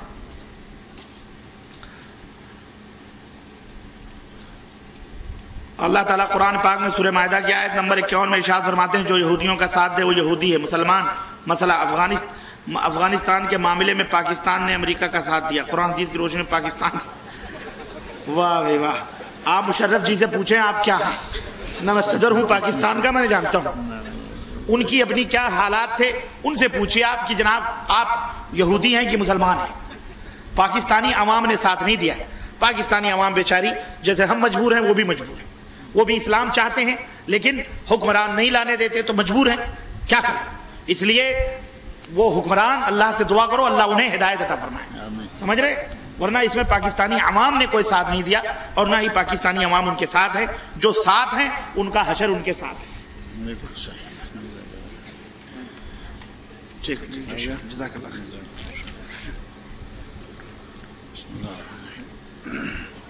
یہ 2-3 سوال تو نہیں ہیں, وہ درخواستیں ہیں آپ سے. ایک صاحب نے لکھا ہے کہ میرے فرزند محمد یوسف یوکرین میں زیر تعلیم ہیں, ان کی صحت ان دنوں ٹھیک نہیں ہے. سب لوگ دعا کریں کہ اللہ رب العزت محمد یوسف کو شفائے کاملہ عاجلہ عطا فرمائے. اللہ تعالیٰ ان کو مکمل تندرستی سے نوازے. آمین. دوسرے صاحب لکھتے ہیں کہ جناب جاوید صاحب کی زوجہ انتقال فرما گئی ہیں, دعا کریں کہ اللہ رب العزت ان کی مغفرت فرمائے, ان کی بشری کوتاہیوں کو اللہ تعالیٰ معاف کرے, آمین. اللہ تعالیٰ ان کو جنت الفردوس میں مقام عطا کرے. تیسری درخواست ہے کہ انہوں نے بتایا نہیں کون ہیں, کہتے ہیں کہ میری دادی امی, اب ظاہر ہے کہ جو بھی ہے آپ کا ہمارا کام ہے ان کی دادی امی کے لیے دعا کرنا. کہتے ہیں کہ میری دادی امی کی طبیعت خراب ہے اور بہت دن سے دواخانہ میں شریک ہے, یعنی ہسپتال میں ایڈمٹ ہیں. دعا کریں کہ اللہ رب العزت ان محترمہ کو بھی شفائے کاملہ عاجلہ عطا فرمائے. اللہ تعالیٰ شفا دے. اب ایک سوال یہ ہے کہ جمہور علماء سے کیا مراد ہے. یعنی عموماً یہ کہا جاتا ہے کہ اس سلسلہ میں جمہور اہل علم یا جمہور علماء کی رائے یہ ہے. تو وہ مسئلہ جس میں جمہور کا ایک لفظ تو جمہوریت بڑا معروف ہے. جمہوریت جس کے پاس 51 ووٹ وہ صدر اور جس کے پاس 49 وہ فیل. جمہوریت تو یہی ہے نا. اب 51 میں اچھا ہو برا ہو جیسا بھی ہو, علامہ اقبال نے ایک شعر میں کہا ہوا ہے کہ یہ وہ جمہوریت ہے جس میں آدمیوں کو تولا جاتا ہے, یعنی گنتی کی جاتی ہے, ان کا وزن کوئی نہیں. پڑھا ہوا ہے ان پڑھ ہے چاہے کچھ بھی ہے, ووٹ میں ایک بیوقوف بھی اتنی قیمت رکھتا ہے جتنا ایک علامہ رکھتا ہے. ایک ڈاکٹر, ایک انجینئر اور ایک لیبر سب برابر قیمت کے ہیں. ایک جمہوریت یہ ہے اور ایک جمہور یہ ہے کہ جس مسئلے میں ائمہ اربعہ میں سے 4 جو امام معروف ہیں جن کا ذکر مولانا ربانی صاحب نے ابھی کیا ہے, ان چاروں میں سے جس طرف بھی 3 امام ہوں وہ جمہور علماء امت کا مسلک شمار ہوتا ہے، کیونکہ ان 3 اماموں کے ساتھ ہی عموماً ان کے ماننے والے بھی ہوتے ہیں جتنے متعلقہ علماء ہیں۔ امام ابو حنیفہ ہیں تو ان کے ماننے والے ساتھ ہیں، امام مالک ہیں تو ان کے ماننے والے ساتھ ہیں، امام شافعی ہیں تو ان کے ماننے والے ساتھ ہیں، اور امام احمد بن حنبل رحمۃ اللہ علیہ ہیں تو ان کے ماننے والے ساتھ ہیں رحمۃ اللہ علیہ مجمعین۔ لیکن کہیں کہیں ایسا بھی ہوتا ہے، بلکہ اگر یہ کہا جائے کہ 2/3 مسائل میں ایسا ہوا ہے کہ امام ابو حنیفہ رحمۃ اللہ علیہ ایک بات کرتے ہیں اور ان کے ماننے والے خاص شاگردان رشید امام ابو یوسف اور امام محمد ان دونوں کی رائے اپنے استاد کے خلاف یا برعکس ہوتی ہے۔ ایک اس جگہ کو چھوڑ کر باقی ائمہ عموماً جو کچھ کہتے ہیں ان کے ماننے والے سارے ان کے ساتھ ہوتے ہیں، لہذا جس طرف 3 امام اور ان کے ماننے والے ہوں عموماً اس کو کہا جاتا ہے کہ یہ جمہور اہل علم کی رائے ہے، جبکہ علماء کرام میں سے مجتہدین اعظام بڑے بڑے ائمہ اور علامہ حضرات جن میں سے امام شوکانی رحمۃ اللہ علیہ خاص طور پر نام کے قابل ہیں، ان کا کہنا ہے کہ شریعت میں جمہور کوئی حجت نہیں ہے۔ ایک طرف جمہور تو کیا پوری کائنات لگ جائے اور قرآن اور حدیث کچھ اور کہہ رہے ہوں، پوری کائنات کو رد کر دیا جائے گا، قرآن اور حدیث کو رد نہیں کیا جا سکتا۔ جمہور حجت نہیں، لیکن عمومی مسائل میں جہاں قرآن اور سنت کی تائید جمہور کو حاصل ہوگی وہاں جمہور حجت ہوں گے۔ اور دوسرا سوال یہ ہے کہ نماز وطر پڑھنے، وطر عشاء کی نماز کے پڑھنے، کیا میرا خیال ہے سوال یہ ہے کہ کیا وطر پڑھنے ضروری ہیں یا نہیں؟ نبی اکرم صلی اللہ علیہ وسلم نے فجر کی سنتیں اور وطر کو عموماً سفر میں بھی ادا فرمایا، لہٰذا وطر کو پڑھا جائے اور فجر کی سنتوں کو نہ چھوڑا جائے۔ ایک سوال نہیں ہے، یہ ایک معلومات کے بارے میں ہے کہ آپ کا جدہ مکہ ریڈیو سے جو پروگرام آتا ہے وہ کب اور کن کن دنوں میں آتا ہے؟ اس سلسلہ میں عرض یہ ہے کہ یہ پروگرام جمعہ کو 3:30 بجے دوپہر اور پیر کو 3:30 بجے دوپہر 2 دن ہفتے میں آ رہا ہے، اور یہ FM 103.6 یہ FM پہ ابھی یہاں شرقیہ میں الحمدللہ شروع ہو گیا ہے، درمیان میں کچھ عرصہ نہیں آ رہا تھا۔ شارٹ ویو پر آ رہا ہے، انٹرنیٹ پر آ رہا ہے، اور ابھی پرسوں بدھ کے دن مجھے اردو سروس کے ڈائریکٹر نے ٹیلی فون پر بتایا کہ اب یہ جو سیٹلائٹ چینل ہے سعودی عرب کا الریاضیہ سپورٹس چینل، اس ریاضیہ پر بھی 3 بجے سے لے کر 5 بجے تک اردو سروس جو ہے وہ سنی جا سکتی ہے۔ کیا زکوٰۃ اپنے خاص بہن اور بھائی کو دی جا سکتی ہے یا نہیں؟ زکوٰۃ اپنے بیٹی اور بیٹے کو نہیں دی جا سکتی، اپنے ماں اور باپ کو نہیں دی جا سکتی، اس کے علاوہ جتنے بھی رشتہ دار ہیں، بہن ہے، بھائی ہے، پھوپھی ہے، خالہ ہے، تایا ہے، چچا ہے، ان سب کو زکوٰۃ دی جا سکتی ہے اگر وہ زکوٰۃ کے مستحق ہیں، اور ایک شرط یہ ہے کہ وہ زکوٰۃ کے مستحق شرعی نقطہ نظر سے ہوں۔ ہمارے یہاں یہ بھی ہے، کہتے ہیں کہ بچے ہیں وہ پڑھ رہے ہیں، ان کے بڑے اخراجات ہیں، اور بچہ پوچھیں کہاں پڑھ رہا ہے تو وہ کوئی انجینئرنگ کر رہا ہے، کچھ کر رہا ہے۔ اس قسم کے لوگوں کو زکوٰۃ نہیں لگتی۔ اگر بچہ دینی تعلیم حاصل کر رہا ہے اور اس بچے کی دینی تعلیم حاصل کرنے کے لیے ان گھر والوں کو پیسہ جو تھوڑا بہت خرچہ آتا ہے وہ بھی نہیں دے سکتے، اس کو زکوٰۃ دیں۔ ان کے گھر میں روٹی روزی کا مسئلہ بنا ہوا ہے، ان کو زکوٰۃ دیں۔ اور اگر ان کے گھر میں ہفتے میں کم از کم 7 فلمیں ضرور اسٹوڈیو سے لا کر دیکھی جاتی ہیں، ان کے گھر میں ڈش بھی ہے، ان کے گھر میں انٹرنیٹ بھی، ان کے گھر میں ہر قسم کی بلا موجود ہے جو آج مسلمانوں کی پستی اور ذبو حالی کا سبب بنی ہوئی ہے۔ اگر یہ ساری چیزیں بھی موجود ہیں اور آپ کی بہن بھی ہے، وہ آپ کا بھائی بھی ہے، آپ کا رشتہ دار بھی ہے، ایسے لوگوں کی دل شکنی کرنی چاہیے، ان کو زکوٰۃ نہیں دینی چاہیے۔ اور پھر خاص طور پر ہمارے یہاں یہ بھی چلتا ہے کہ بھائی سعودی عرب میں رہتے ہیں، کچھ نہ کچھ ہمارا تعاون یہ کرتے ہیں، حالانکہ یہ تعاون نہیں کر رہے، یہ زکوٰۃ کا پیسہ ان کو دیتے ہیں اور یہ نام نہیں لیتے۔ اگر ان کو کہیں کہ یہ زکوٰۃ کا پیسہ ہے وہ ان کے منہ پر ماریں۔ اگر آپ نے تعاون کرنا ہے تو خالص، اب اس تعاون کے نتیجہ میں وہ کیا کرتے ہیں کرتے رہے، لیکن زکوٰۃ کا پیسہ اللہ رب العزت نے اس کے لیے سورہ توبہ میں جو مصارف طے کر دیے ہیں ان میں سے فقراء اور مساکین ایک مصرف ہے، وہ آپ کا بھائی ہو کوئی بھی ہو اس کو زکوٰۃ دیں تو لگتی ہے، اور اپنے رشتہ داروں میں زکوٰۃ دینے سے ثواب 2 گنا ہوگا، ایک صدقہ کا اور دوسرا صلہ رحمی کا۔ آپ نے صدقہ ظاہر ہے کسی کو زکوٰۃ تو دینی تھی، اگر وہ اپنے رشتہ دار کو دی صلہ رحمی کا ثواب بھی ہوگا، جس کا قرآن نے بار بار حکم دیا اور پیغمبر اسلام صلی اللہ علیہ وسلم نے بار بار حکم دیا۔ زکوٰۃ رشتہ دار کو دیں تو 2 گنا ثواب، عام آدمی کو دیں تو 1 گنا ثواب اس کا بہرحال ہوگا، لیکن بنیادی چیز یہ ہے کہ رشتہ دار ہو یا کوئی بھی ہو، کم از کم یہ دیکھ لیں کہ وہ شرعی طور پر زکوٰۃ کا مستحق بھی ہے یا نہیں۔ کہتے ہیں کیا نماز میں موبائل بند کر سکتے ہیں یا نہیں؟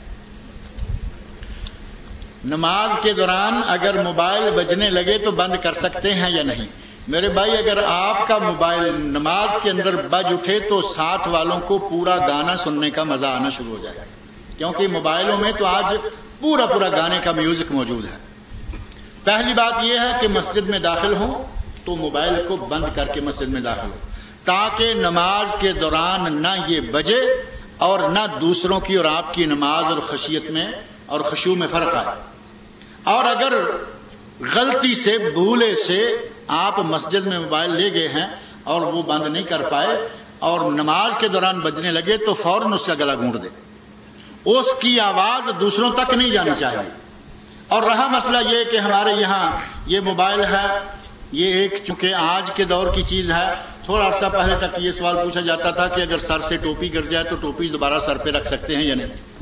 یہ اسی قسم کا سوال ہے، یعنی نماز میں کوئی دوسری حرکت جائز ہے یا نہیں، اور ٹوپی کو تو خاص طور پر رکھنا ہی ہوگا، آپ نہیں رکھیں گے تو دوسرا رکھ دے گا، کیونکہ ہمارے یہاں تو ننگے سر نماز پڑھتے دیکھ کر ہمیں غصہ آنا شروع ہو جاتا ہے، خون کھولنے لگتا ہے کہ یہ ننگے سر نماز پڑھ۔ نبی اکرم صلی اللہ علیہ وسلم کا اب بچوں سے، نواسوں سے، نواسیوں سے، غیروں کے بچوں سے پیار کرنا بڑا معروف واقعہ ہے۔ ممبر پر آپ کھڑے خطبہ ارشاد فرما رہے ہیں، حضرت حسن نے، چھوٹے بچے ہیں، بڑے خوبصورت کپڑے پہنے ہوئے ہیں، گرتے پڑتے آ رہے ہیں، آپ نے خطبہ بند کیا، ممبر سے اترے، جا کے بچے کو اٹھا کر لے کے آئے۔ حضرت امامہ، حضرت زینب رضی اللہ عنہ کی بیٹی، نبی صلی اللہ علیہ وسلم کی نواسی، امامہ کو کندھے پر بٹھا کر آپ نے جماعت کروا دی۔ امام شوکانی رحمۃ اللہ علیہ سے اسی قسم کا سوال کیا گیا، کہا گیا کہ اگر سر سے ٹوپی گر جائے تو کیا ٹوپی کو اٹھا کر سر پر رکھ سکتے ہیں یا نہیں؟ اور ٹوپی کو عربی میں کیا کہتے ہیں؟ امامہ، یہ تو معروف ہے نا، ٹوپی کو عربی میں کہتے ہیں امامہ، امامہ، جبہ اور دستار، جیسا کہ یہ کلمات بڑے معروف ہیں۔ امام شوکانی رحمۃ اللہ علیہ نے انتہائی زیر کی، انتہائی دانش مندی اور ذہانت کا ثبوت دیتے ہوئے ایک پوری حدیث کو ایک جملے میں کوٹ کر دیا اور کہا کہ نبی صلی اللہ علیہ وسلم نے اپنی نواسی امامہ کو کندھے پر اٹھا کر نماز پڑھا دی۔ سجدہ جاتے تو بچی کو ایک سائڈ میں بٹھا دیتے، کھڑے ہوتے تو پھر کندھے پر بٹھا لیتے۔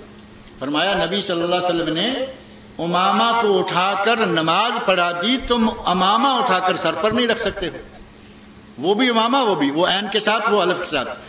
اگر موبائل بجنے لگے تو اس کو فوراً بند کریں، بلکہ موبائل کو بند کر کے آیا کریں۔ ہندوستان پاکستان میں اکثر دیکھا جاتا ہے کہ ہاتھ سے قرآن گر جائے تو اس کے وزن کے برابر غلہ غریبوں کو دیتے ہیں۔ شریعت میں اس کا کیا حکم ہے؟ شریعت میں ایسا کوئی حکم نہیں ہے۔ قرآن کی تعظیم، قرآن کا احترام جتنا بھی ہو کریں۔ قرآن کو کھولتے ہوئے چومنا، بند کرتے ہوئے چومنا، چوم کر آنکھوں کو لگانا، گر جائے تو غلہ تقسیم کرنا، یہ کوئی بھی چیز شرعاً ثابت نہیں ہے۔ احترام دل میں ہے، اس کو ہاتھ سے گر نہ دیں، اگر کبھی گر جائے تو پھر احترام کے ساتھ اس کو اٹھا لیں، اور اس کا کوئی کفارہ ایسا باقاعدہ جو ہے وہ موجود نہیں ہے۔ ایک لڑکا جس نے بچپن میں اپنی پھوپھی کا دودھ پیا اور بڑا ہوا تو اپنی اسی پھوپھی کی لڑکی سے اس نے شادی کر لی اور اس کے 2 بچے بھی ہو گئے۔ بعد میں اسے پتا چلا کہ بچپن میں اس نے اپنی اس پھوپھی کا دودھ پیا تھا اور جس سے اس کی بیٹی سے اس کی شادی ہو گئی ہے۔ نبی اکرم صلی اللہ علیہ وسلم کے زمانے میں ایک ایسا واقعہ پیش آیا تو نبی صلی اللہ علیہ وسلم نے فرمایا کہ اس نوجوان کو آ کے اس کی دودھ شریک ماں نے کہا کہ تمہاری بیوی، یہ تمہاری بیوی ہے؟ کہا بیوی ہے۔ کہا اس کو میں نے دودھ پلایا ہوا ہے، تمہیں بھی میں نے دودھ پلایا، یہ تمہاری بہن ہے، تمہارا نکاح ہو نہیں سکتا۔ آدمی بھاگا، یا رسول اللہ یہ ہو گیا۔ نبی اکرم صلی اللہ علیہ وسلم نے فرمایا کہ اب کیا کہتے ہو، بات جو ہے وہ ہو گئی، وہ تمہاری بہن ہے، اس کو اب فوراً چھوڑ دو۔ اسی طرح ان صاحب کا، جن کی اپنی پھوپھی زاد بہن سے جس کا یہ دودھ شریک بھائی بھی لگتا ہے، چاہے بچے ہو گئے ہیں، وہ چونکہ غلط فہمی میں ہو گیا، شبہ میں ہو گیا، بچے حلال ہیں، ان کا نسب بھی صحیح رہے گا، وہ اپنے باپ کے وارث رہیں گے، لیکن جس دن پتہ چل جائے اسی دن ان کی تفریق کرا دی جائے گی، ان کو الگ الگ کر دیا جائے گا، ان کا نکاح جو ہے وہ آٹومیٹک فسخ ہو جائے گا، ختم ہو جائے گا۔ لیکن یہاں مسئلہ یہ ہے کہ دودھ پینے سے مراد کیا ہے؟ دودھ پینے سے مراد، پھوپھی نے اپنے بھتیجے کو روتے ہوئے دیکھا، اٹھایا، چھاتی کو لگایا، دودھ پلایا، اور دوبارہ زندگی میں کبھی موقع ہی ایسا نہیں آیا، یہ دودھ حرمت کے لیے کافی نہیں ہے۔ حرمت کے لیے شرط یہ ہے کہ اس عورت کا کم از کم 5 مرتبہ اس بچے نے دودھ پیا ہو اور 2 سال کی عمر کے اندر اندر پیا۔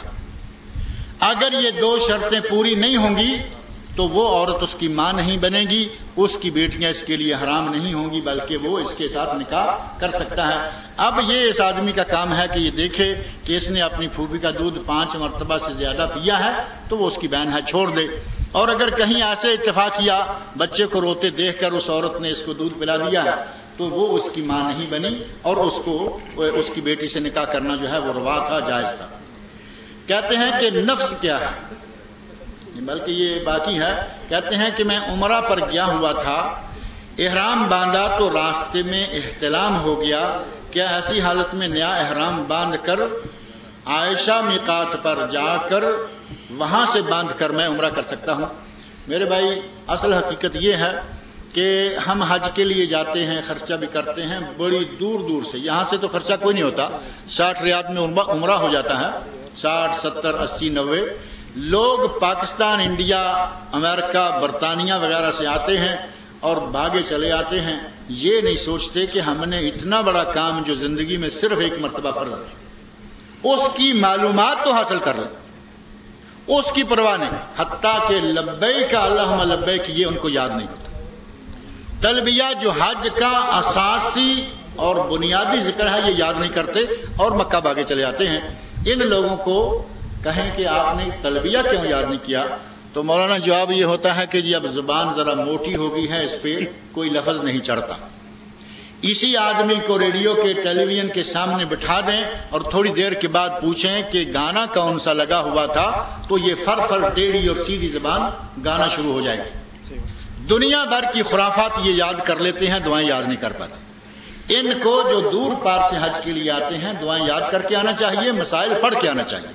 بہرحال جہاں تک تعلق ہے کہ اگر احرام کی حالت میں احرام باندھا ہوا ہے، مثلا یہاں سے جاتے ہوئے ہمیں راستے میں طائف، قرن المنازل جو سیل کبیر ہے وہ میقات پڑتی ہے، وہاں سے احرام باندھ لیا، راستے میں جاتے ہوئے گاڑی میں سو گیا، احتلام ہو گیا، اس کے احرام پر کوئی اثر نہیں پڑتا۔ احرام تو دھو لے اور غسل کر لے، اس کا احرام صحیح ہے، بالکل مکمل ہے۔ مسجد حرام کے باہر جو غسل خانے ہیں وہاں سے جا کے غسل کرے، اگر نیا احرام خرید کر باندھ لیتا ہے تو بہت اچھا، پرانا دھلنے کے لیے دے دے، اور اگر اسی کو دھو کر باندھ لیتا ہے اس کا عمرہ مکمل ہے، صحیح ہے، اس میں کسی قسم کی کوئی کمی بیشی نہیں آتی۔ عمرہ ہو یا حج ہو، احرام کا یہ حکم ہر دو کے لیے برابر ہے۔ نفس کیا ہے اور شیطان اور نفس کا کیا معاملہ ہے، اور نفس امارہ وغیرہ کیا ہے، اور نفس کو کیسے کنٹرول کیا جا سکتا ہے؟ بڑے لمبے چوڑے سوال جو ہیں وہ ایک ہی پرچی میں دے دیے ہیں۔ بہرحال نفس سے مراد کیا ہے اور نفس امارہ کیا ہے، اس کو کنٹرول کیسے کرنا ہے؟ نفس امارہ ہی کو اگر آپ کنٹرول کر لیں گے تو انشاءاللہ سارا معاملہ حل ہو جائے گا۔ نفس امارہ اور نفس مطمئنہ، یہ 2 قسمیں کی گئی ہیں۔ نفس مطمئنہ ہے جو نیکی کا حکم دیتا ہے، نیکی پر مطمئن ہوتا ہے، اور نفس امارہ جو کہ برائی کا حکم دیتا ہے۔ پہلے برائی کا حکم دیتا ہے، پھر وہی لعنت ملامت بھی کرتا ہے، جیسے کہتے ہیں چور کو کہتا ہے پہلے چوری کرو، اور ساتھ کو کہتا ہے کہ یہ چور جا رہا ہے اسے پکڑ لو۔ وہ نفس جو انسان کو برائی پر اکساتا ہے اسے ہی امارہ کہا جاتا ہے۔ اور اس پر کنٹرول کرنے کا طریقہ کار کیا ہے؟ آپ نے تقاریر میں میرا خیال ہے یہ موضوع کافی تفصیل کے ساتھ سن لیا ہے۔ قرآن اور نبی اکرم صلی اللہ علیہ وسلم کی حدیث، ان دو چیزوں میں جو کچھ آیا ہے اسے ماننے پر اپنے نفس کو مجبور کریں، اسی کا نام کنٹرول ہے۔ اگر قرآن اور سنت کو چھوڑ کر اپنے دل کی، اپنے خواہشات کی غلامی اور اپنی من مرضی اور من مانی کر لی تو یہ نفس امارہ کی غلامی ہے۔ آپ گویا کہ نفس امارہ کے غلام ہو گئے اور اس کے پیچھے لگے۔ نفس امارہ کو کنٹرول کرنے کے لیے کتاب اللہ اور سنت رسول کی تعلیمات پر عمل کریں۔ کیا صدقہ کسی مصیبت کو ٹالنے کے لیے دیا جا سکتا ہے؟ صدقہ ہم تو اصل میں اللہ کے ساتھ بھی بزنس ہی کرنے کے چکر میں رہتے ہیں، اس وقت تک صدقہ دینے کا نام نہیں لیتے جب تک کہیں پھنس نہ جائے۔ جب کہیں پھنسے تو کہیں گے یا اللہ، اور پھر صدقہ بھی کھلا کھلا نہیں دیں گے۔ یہ نہیں کہیں گے کہ صدقہ دے دیا ہے اسی کی برکت سے چھوٹ جائیں گے، یہ تو صحیح ہے۔ صدقہ رد بلا ہے، صدقہ بلاؤں کو ٹال دیتا ہے، لیکن ہم صدقے کو بھی اپنی مرضی سے اللہ کے ساتھ ایک کنڈیشن لگا کر دیتے ہیں، اور وہ یہ کہ اگر ہمارا یہ کام ہو گیا تو یہ اتنا کریں گے۔ اور کئی لوگ تو وہ بھی اچھا کرتے ہیں کہ خرچے کی بجائے کہتے ہیں 100 نفل پڑھ دیں گے، خرچہ ہو ہی نہ، اگر میرا یہ کام ہو گیا تو 100 نفل پڑھ دیں گے۔ اور جو خرچہ کرتے ہیں وہ بھی کہیں گے یہ کام ہوگا تو، یعنی گویا کہ اللہ کے ساتھ بھی بزنس۔ اللہ کے بندو، نبی اکرم صلی اللہ علیہ وسلم نے سچ فرمایا، بخیل کی جیب سے پیسہ نکالنے کا یہ اچھا طریقہ ہے۔ اللہ نے کام کرنا ہے اپنی مرضی سے، جب کام کر دے گا تو وہ پیسہ تم دے دو گے۔ اگر یہی پیسہ تم اللہ کی راہ میں دے دو، اللہ سے دعا کرو یا اللہ میری مشکل دور کر دے، تو یہ ہے صحیح معنی صدقہ دینے کا، اور اسی انداز سے صدقہ دینا چاہیے۔ کہتے ہیں کہ بابری مسجد بنیں گی، لیکن کب بنیں گی؟ جب ہم سب مسلمان ہو جائیں گے۔ بابری مسجد جو ہے وہ بنے گی، اور کب کا سوال آپ کے اپنے ہاتھوں میں ہے۔ اگر ہم نے صحیح معنوں میں اسلام کو اپنا لیا تو یہ ہندوستان ہمارا ہے۔ مولانا معراج ربانی صاحب نے رات ایک بات کہی کہ میں ہندوستان کی تقریروں میں کہتا رہتا ہوں کہ ہم اس ہندوستان کے مالک ہیں۔ ہندوستان کن کا تھا؟ ہندوستان مسلمانوں کا تھا، مسلمانوں کا ہے، مسلمانوں کا رہے گا، لوٹ کر آ جائے گا۔ بابری مسجد کی جگہ پر مسلمانوں کی مسجد بن جائے گی، لیکن ہم مسلمان تو پہلے بن جائیں۔ اپنے گریبان میں جھانک کر ہم دیکھتے نہیں، اور بابری مسجد گر گئی ہے، لڑائیاں جھگڑے، کیا کچھ کہنا چاہ رہے ہیں؟ میرا خیال ہے کسی نے اس کا گلا دبوچ لیا۔ نماز وتر کے مختلف طریقے ہیں، ان میں سے مسنون طریقہ کون سا ہے؟ نماز وتر کے مختلف طریقے ہیں، اور ان میں سے بہت سارے طریقے مسنون ہیں۔ ایک طریقہ جس کے بارے میں کوئی صحیح حدیث نہیں ملتی، اور یہاں میرے پاس دائیں بائیں الحمدللہ علماء کرام کا ایک اجتماع ہے، ان میں سے یا آپ کہیں سے کسی عالم سے پوچھ لیں کہ جو ہمارے پاک و ہند میں اکثر لوگ وتر پڑھتے ہیں، 3 رکعتیں اور 2 قعدے یا 2 تشہد، 2 رکعتیں پڑھ کر اتحیات، اور پھر اٹھتے ہیں، پھر 1 رکعت پڑھتے ہیں اور دعائے قنوت پڑھتے ہیں۔ کوئی عالم کسی صحیح حدیث میں ایک میں بھی اس کی دلیل مہیا کر دے تو پھر ہم مان لیں گے کہ واقعی یہ طریقہ جو ہے وہ مروج ہے۔ اس ایک طریقے کو چھوڑ کر باقی سارے کے سارے طریقے جو ہیں وہ صحیح حدیث سے ثابت ہیں۔ 2 رکعتیں پڑھیں، سلام پھیر دیں، 1 رکعت اٹھ کر پڑھیں، جیسا کہ یہاں آپ عرصہ دراز سے جو لوگ رہتے ہیں یہ پڑھ رہے ہیں۔ حرم شریف میں اسی طریقے سے پڑھے جا رہے ہیں، پورے سعودی عرب میں، خلیج میں یہی طریقہ ہے، 2 رکعتیں پڑھی، سلام پھیر دیا۔ اور دوسرا طریقہ بھی حدیث سے ثابت ہے، اور وہ یہ ہے کہ 3 رکعتیں ایک ہی سلام اور ایک ہی قعدے کے ساتھ مسلسل، ایک پڑھی اٹھ جائیں، دوسری پڑھی اٹھ جائیں، اور تیسری پڑھیں تو ایک ہی مرتبہ قعدہ کریں اور اسی کے ساتھ ہی سلام پھیر دیں۔ تیسرا طریقہ 5 رکعتیں پڑھنے کا بھی ہے، 5 رکعتیں پڑھنے کا، 3 رکعتیں پڑھنے کے 3 طریقے، 2 حدیث سے ثابت اور 3 مروج۔ سب سے زیادہ اسی پر عمل ہو رہا ہے جس کی کوئی صحیح دلیل نہیں ہے، اور 5 رکعتیں پڑھنے کا طریقہ بھی بالکل اسی طرح ہے جس طرح کے 3 رکعتیں پڑھی جاتی ہیں، مسلسل بغیر اتحیات کے، 5ویں رکعت کے بعد جا کر اتحیات۔ لیکن امام کو چاہیے کہ جب 5 رکعتیں پڑھنے کا ارادہ کرے تو اپنے پیچھے والوں کو بتا لے کہ میں 5 رکعتیں پڑھنے جا رہا ہوں جو اس طرح ہوں گی۔ ایک مرتبہ کسی امام نے 5 رکعتیں پڑھنا شروع کر دی، تیسری کے بعد اٹھا، چوتھی کے بعد اٹھا تو لوگوں نے پیچھے سے شور مرا دیا کہ کیا کرنے جا رہا ہے۔ اگر کوئی 5 رکعتیں پڑھنا چاہے تو وہ بتا دے کہ بھائی میں 5 رکعتیں پڑھوں گا اور وہ اس طرح ہوں گی۔ اقامت میں یہاں پر ہر جملہ 1 دفعہ پڑھا جاتا ہے، لیکن بر صغیر میں 2 دفعہ، جس طرح وطر پڑھنے کا انداز ہے بر صغیر میں مروج ہے، لیکن صحیح احادیث سے ثابت نہیں۔ اسی طرح صحیح حدیث میں ثابت یہ ہے کہ اذان دوہری اور اقامت قہر، اور ضعیف احادیث میں یہ موجود ہے کہ جیسے اذان ویسے اقامت، سوائے قد قامت الصلاۃ کے 2 مرتبہ کہنے کے۔ اب صحیح اور ضعیف کا فرق آپ سب لوگ جانتے ہیں۔ صحیح پر عمل کریں گے تو آپ کو اقامت قہری کہنی ہوگی اور اذان دوہری، اور اگر پاکستان اور انڈیا کے رواج پر عمل کریں گے، بنگلہ دیش کے رواج پر عمل کریں گے تو رواج آپ سمجھتے ہیں کہ وہاں اذان بھی دوہری اور اقامت بھی دوہری ہے۔ امام کے پیچھے سورۃ الفاتحہ الحمد پڑھنا لازم ہے یا نہیں، یہ وہ مسئلہ ہے جس میں علماء کرام کا سخت اختلاف ہے، لیکن نبی اکرم صلی اللہ علیہ وسلم کی احادیث اتنی ہے، حتیٰ کہ صحیح بخاری شریف کے اندر بھی احادیث موجود ہیں۔ نبی اکرم صلی اللہ علیہ وسلم فرماتے ہیں کہ جو آدمی امام کے پیچھے ہو، اکیلا ہو، مقتدی ہو، خود امام ہو، مطلقاً من لم یقرأ بفاتحۃ الکتاب لا صلاۃ لمن لم یقرأ بفاتحۃ الکتاب، جو سورہ فاتحہ نہیں پڑھتا اس کی نماز نہیں ہوتی۔ کئی لوگ یہ بات سن کر کہتے ہیں توبہ توبہ توبہ توبہ، یہ کون سی بات کہہ رہی بھئی، اس میں توبہ طائب ہونے والی کیا بات ہے؟ میں نہیں، صحیح بخاری شریف کے اندر نبی اکرم صلی اللہ علیہ وسلم کا یہ ارشاد ہے۔ آپ ارشاد فرماتے ہیں جس نے سورہ فاتحہ نہیں پڑھی اس کی نماز نہیں ہوتی۔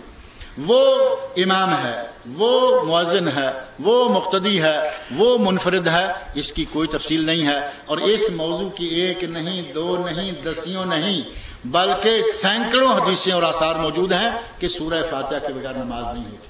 اب کوئی پڑھتا ہے تو اس کی مرضی، نہیں پڑھتا تو اس کی مرضی، احادیث اپنی جگہ پر موجود ہیں۔ مسجد نبوی اور حرمین شریفین، یعنی مسجد نبوی اور مسجد حرم، ان دونوں میں 20 رکعت تراویح کی کیا وجہ ہے؟ جہاں تک تعلق ہے نبی اکرم صلی اللہ علیہ وسلم کی نماز تراویح کا، تو صحیح بخاری کے اندر وہ حدیث موجود ہے جس کی وجہ سے ہمارے بہت سارے بھائی امام بخاری رحمۃ اللہ علیہ کو برا بلا کہتے رہتے ہیں، وہ انہیں ایک آنکھ نہیں باتے۔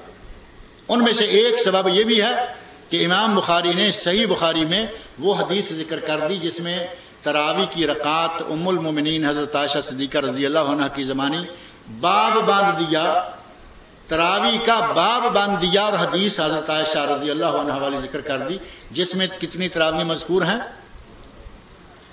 8 تراویح اور 3 رکعات وتر، 11 رکعتیں۔ ما کان رسول اللہ صلی اللہ علیہ وسلم یزید فی رمضان ولا فی غیرہ علی 11 رکعہ۔ حضرت عائشہ فرماتی ہیں کہ نبی صلی اللہ علیہ وسلم رمضان میں اور غیر رمضان میں 11 رکعتوں سے زیادہ نہیں پڑھا کرتے تھے۔ پورے سال کا عمل حضرت عائشہ رضی اللہ عنہ نے بتا دیا۔ اب یہاں سعودی عرب کے اندر پورے سعودیہ میں آپ دیکھتے ہیں خال خال کہیں کہیں کوئی مسجد ایسی ہوگی جس میں ہمارا ہی کوئی اپنا ہی آدمی 20 رکعتیں پڑھا رہا ہوگا، پاکستانی ہوگا، انڈین ہوگا، بنگالی ہوگا، اور عموماً وہ مسجد بازار میں نہیں ہوگی، کسی کمپنی میں ہوگی، ادھر پار دور پار کونے کنارے میں ہوگی۔ بازار کی مسجدوں میں، جوامع مساجد میں اور تمام تر مساجد میں الا شاذ سب میں 11 رکعتیں پڑھی جاتی ہیں، اور پورے خلیج کے اندر یہ عمل مسلسل جاری ہے۔ رہا مسئلہ کہ حرمین شریفین کے اندر بھی رکعتیں کیوں پڑھی جاتی ہیں، اس سلسلہ میں ہمارے ایک بھائی نے بتایا کہ پچھلے دنوں باقاعدہ ریڈیو جدہ کی اردو سروس سے ایک پروگرام ڈاکٹر سعید عابدی صاحب کا نشر ہوتا ہے۔ ایک تو ان کا پروگرام ہے، یہ حدیث نہیں ہے اور بہت ہی اہم پروگرام ہے۔ دوسرا ان کا پروگرام آتا ہے آپ کے سوالوں کے جوابات، خطوں کے جوابات۔ انہوں نے اس میں یہ ذکر کیا ہے کہ حرمین شریفین میں اب یہ باقاعدہ مسئلہ زیر بحث آ گیا ہے کہ حرمین میں بھی 11 ہی پڑھی جائیں، جبکہ پورے سعودی عرب میں پوری خلیج میں 11 پڑھی جا رہی ہیں، تو صرف حرمین میں کیوں 20 رکھی جائیں؟ لیکن اگر 20 رکھی بھی گئی ہیں تو اس کی بہت ساری وجوہات ہیں، جن میں سے ایک وجہ یہ بھی ہے کہ مکہ مکرمہ مسجد حرام مسجد حرام میں آپ دیکھتے ہیں کہ تراویح بھی پڑھی جا رہی ہوتی ہے اور طواف بھی چل رہا ہوتا ہے. کیا یہ کسی دوسری مسجد میں ہوتا ہے؟ دنیا کی کسی مسجد میں ایسا نہیں ہوگا کہ تراویح بھی ہو رہی ہو اور دوسرا کوئی کام، طواف نہ صحیح، باقاعدگی سے دوسرا بھی کوئی کام ہو رہا ہو. دنیا کی کسی مسجد میں ایسا نہیں ہوتا. یہاں طواف ہو رہا ہے، کوئی طواف کر رہا ہے، کوئی تراویح پڑھ رہا ہے، کوئی طواف کر کے تراویح میں شریک ہو جاتا ہے، کوئی تراویح پڑھ کے طواف میں شریک ہو جاتا ہے.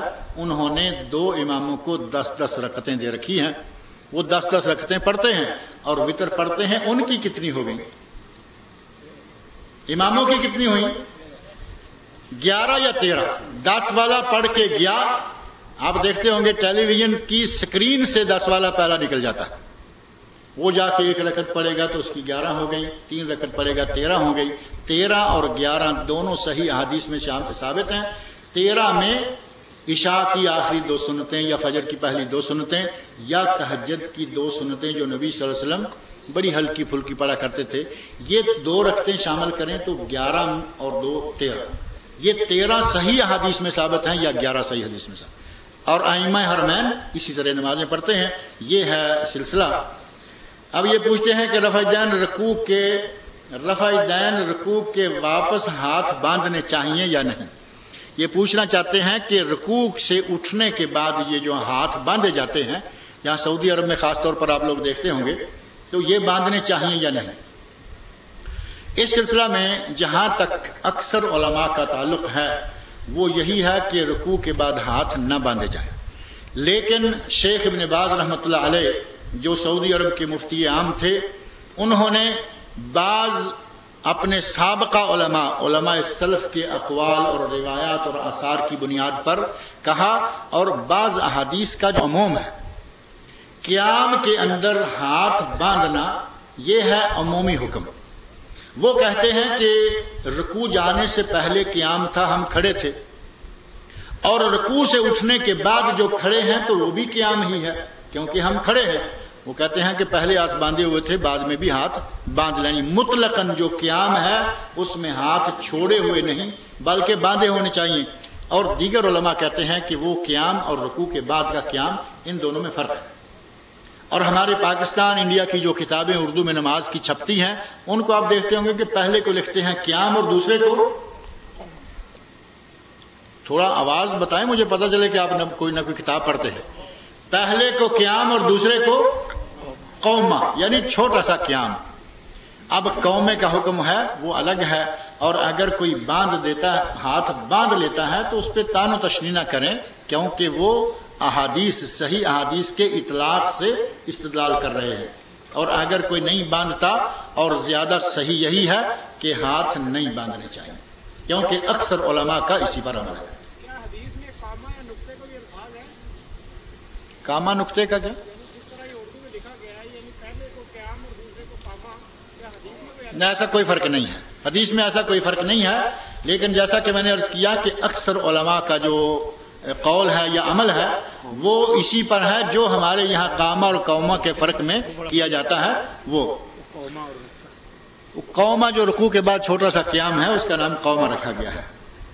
رفع دین کرنا صحیح ہے یا نہیں؟ رفع دین کرنا نبی اکرم صلی اللہ علیہ وسلم کی سنت ہے. رکوع سے پہلے، رکوع کے بعد، اور التحیات بیٹھ کر اٹھنے کے بعد جب رکعت کو آپ ہاتھ باندھیں تو اس سے پہلے ان 3 مقامات پر نبی اکرم صلی اللہ علیہ وسلم کا رفع دین کرنا صحیح بخاری اور دیگر صحیح احادیث میں ثابت ہے. عمل کوئی کرے نہ کرے اس کی مرضی، لیکن یہ عمل نبی اکرم صلی اللہ علیہ وسلم سے ساری عمر ثابت ہے. آپ نے مرتے دم تک اس کو ترک نہیں کیا، اس پر عمل کیا ہے. اس کی ناسخ کوئی صحیح حدیث موجود نہیں ہے. اب رہا مسئلہ کہ ناسخ حدیث جو لاتے ہیں وہ حدیث نہیں بلکہ حضرت عبداللہ بن مسعود رضی اللہ عنہ کا عمل ہے، اور کسی صحابی کے عمل سے نبی کے عمل کو منسوخ کر دیا جائے. شریعت تو صحابی سے ثابت نہیں ہوگی، شریعت وہ ہے جو نبی اکرم صلی اللہ علیہ وسلم نے عمل کیا. اور پھر حضرت عبداللہ بن مسعود رضی اللہ عنہ کے کچھ اور عمل بھی ہیں جن کو آپ خود چھوڑ دیتے ہیں. اسی طرح یہاں بھی معاملہ کر لیں کہ وہ کہیں اگر کوتاہی کر بیٹھے ہیں، چوک ہو گئی ہے، تو اس کو شریعت نہ بنائیں، شریعت اس کو بنائیں جو محمد رسول اللہ صلی اللہ علیہ وسلم نے ساری عمر عمل کیا۔ جمعہ کے دن فرضوں سے پہلے کتنی سنتیں ہیں اور بعد میں کتنی ہیں؟ بعد میں نبی اکرم صلی اللہ علیہ وسلم کا ارشاد ہے کہ جو مسجد میں پڑھے وہ 4 پڑھے، جو گھر میں جا کر پڑھے وہ 2 پڑھ لے، کیونکہ خود نبی صلی اللہ علیہ وسلم گھر میں جا کر سنتے پڑھتے ہیں، تو آپ نے 2 رکعتیں پڑھی۔ علماء نے کہا کہ ان دونوں حدیثوں میں سے جس پر بھی کوئی عمل کر لے جائز ہے، 2 پڑھ لے جائز، 4 پڑھ لے زیادہ ثواب ہوگا۔ اب رہا مسئلہ فرضوں سے پہلے کی رکعتوں کا، تو فرضوں سے پہلے کی رکعتیں طے نہیں ہیں، کسی صحیح حدیث میں یہ ثابت نہیں ہے کہ نبی اکرم صلی اللہ علیہ وسلم نے فرضوں سے پہلے اتنی رکعتیں پڑھنے کا حکم دیا۔ اب آپ سب کی نظریں روٹی کی طرف چلی گئی ہیں، تو ہماری بات کرنے کا کیا؟ بات سننی ہے یا روٹی کھانی ہے؟ نبی اکرم صلی اللہ علیہ وسلم نے شروع میں یعنی جمعہ سے فرضوں سے پہلے کی رکعتوں کی تعداد نہیں بتائی۔ ہمارے پاک و ہند میں مروج ہے، لوگ کہتے ہیں 4 رکعتیں، اور وہ 4 رکعتیں نماز ظہر کی کھینچ تان کر لائی گئی۔ ان لوگوں کو کھا لینے دیں، کیونکہ ایک وقت میرے خیال سب کھا بھی نہیں سکیں گے۔ اگر جزاک اللہ خیر، بیٹھیں۔ 4 رکعتیں جو پہلے پڑھنی ہیں وہ 4 رکعتیں میں نے عرض کیا کہ نبی صلی اللہ علیہ وسلم سے ثابت ہی نہیں۔ اگر ظہر کی نماز کی کھینچ کر لاتے ہیں تو یہ ظہر کی نماز نہیں، یہ تو جمعہ ہے۔ جمعہ ایک مستقل الگ نماز ہے، ظہر ایک مستقل الگ نماز ہے۔ ظہر کی 4 رکعتیں نہ لائیں، مسجد میں آئیں، اگر خطبہ شروع نہیں ہوا تو 2 رکعتیں پڑھیں، اگر خطبہ شروع ہونے میں وقت باقی ہے 2 کر کے پڑھتے چلے جائیں، 2 4 6 8 10 کوئی ممانعت نہیں۔ لیکن اگر خطبہ شروع ہو گیا ہے تو صرف 2 رکعتیں تحیۃ المسجد کی پڑھیں، جن رکعتوں کو علماء کی ایک بہت بڑی جماعت نے صرف نفل نہیں، صرف سنت نہیں بلکہ واجب قرار دیا ہے کہ جب تک کوئی 2 رکعتیں نہ پڑھے، خطبہ شروع ہو نہ ہو، نماز کا وقت ہو نہ ہو، جب بھی کوئی آدمی مسجد میں آئے 2 رکعتیں پڑھے بغیر نہ بیٹھے۔ یہ 2 رکعتیں ہیں۔ باقی رہا ظہر کی 4 رکعتیں کھینچ کر لانے والی بات، تو وہ ہماری طرف سے ہمارے لوگوں کی اپنی کھینچتانی کا نتیجہ ہے، وہ کوئی صحیح عمل اور کسی صحیح حدیث سے ثابت نہیں ہے۔ مطلقاً آپ نے چھوڑ دیا کہ جتنی رکعتیں پڑھ سکتے ہو پڑھو، نہیں تو کم از کم 2 رکعتیں۔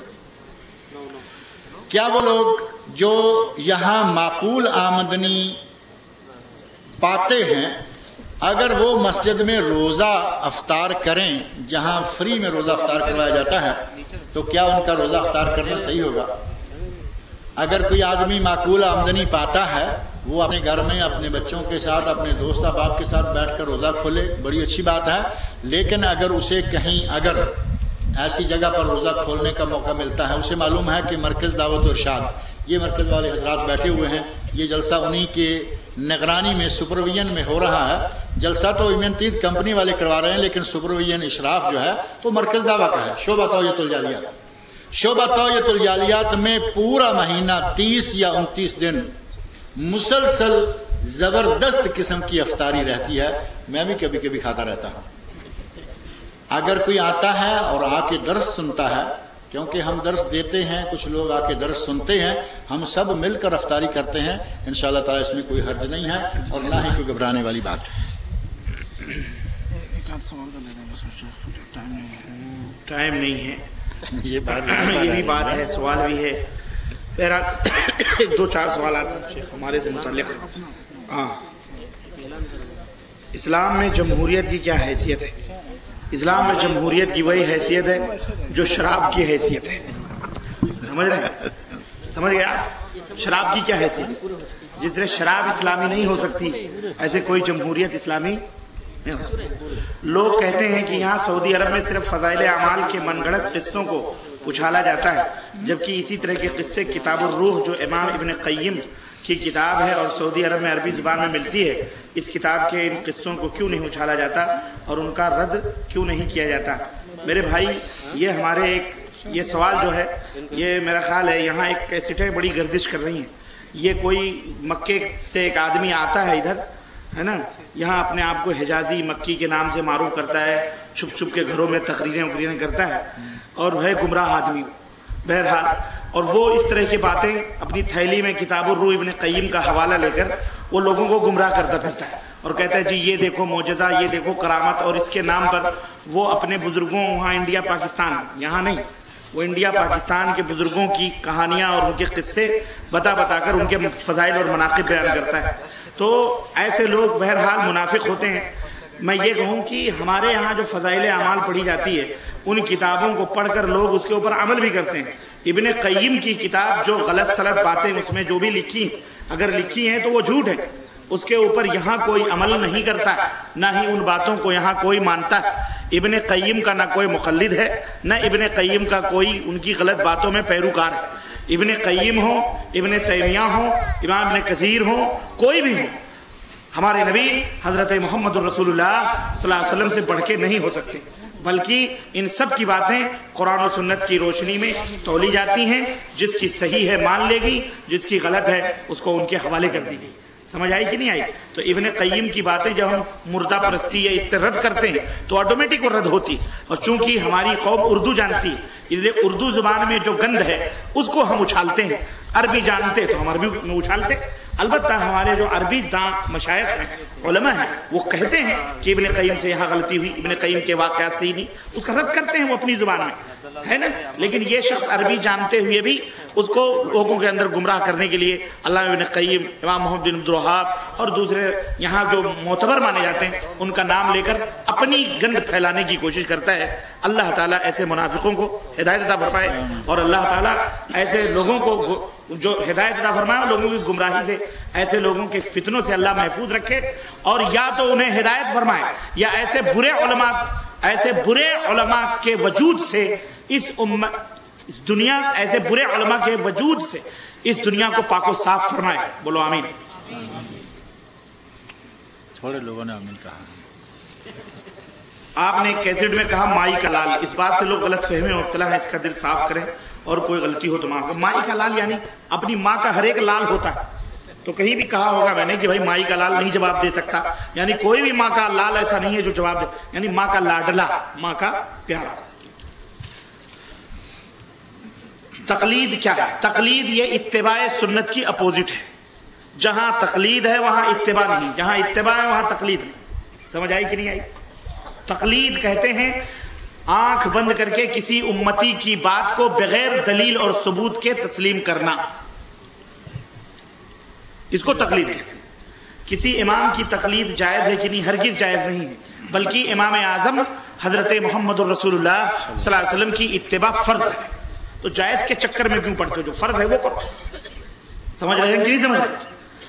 صوفیت کیا ہے؟ صوفیت آپ اس کے موضوع پہ کہتے ہیں صوفی برہمن، صوفی اور شیطان، صوفیوں کا دھرم، یا صوفیوں کا عقیدہ ہے، صوفیوں کے دین۔ یہ صوفیت ایک جہالت ہے، جیسے جہالت کی پیداوار ہے برہمنیت، نصرانیت، یہودیت، ان تین کے سرچشموں سے نکل کر کے صوفیت آئی ہے، جس نے اسلام کا لبادہ اوڑھ کر مسلمانوں کو گمراہ کرنے کی کوشش کی، اس کو کہتے ہیں صوفیت۔ کیا نماز تہجد کے لیے سونا ضروری ہے؟ نہیں ضروری ہے، استخارہ خود کرنا چاہیے۔ آج کل ایک عالم دین لوگوں کے ارادے سن کر استخارہ کرتے ہیں، اور ٹی وی پر اگلے پروگرام میں میں نے ابھی اس کو بتایا یہ گمراہ عالم دین نہیں ہے، یہ عالم ہوتا تو یہ ایسی حرکتیں نہ کرتا۔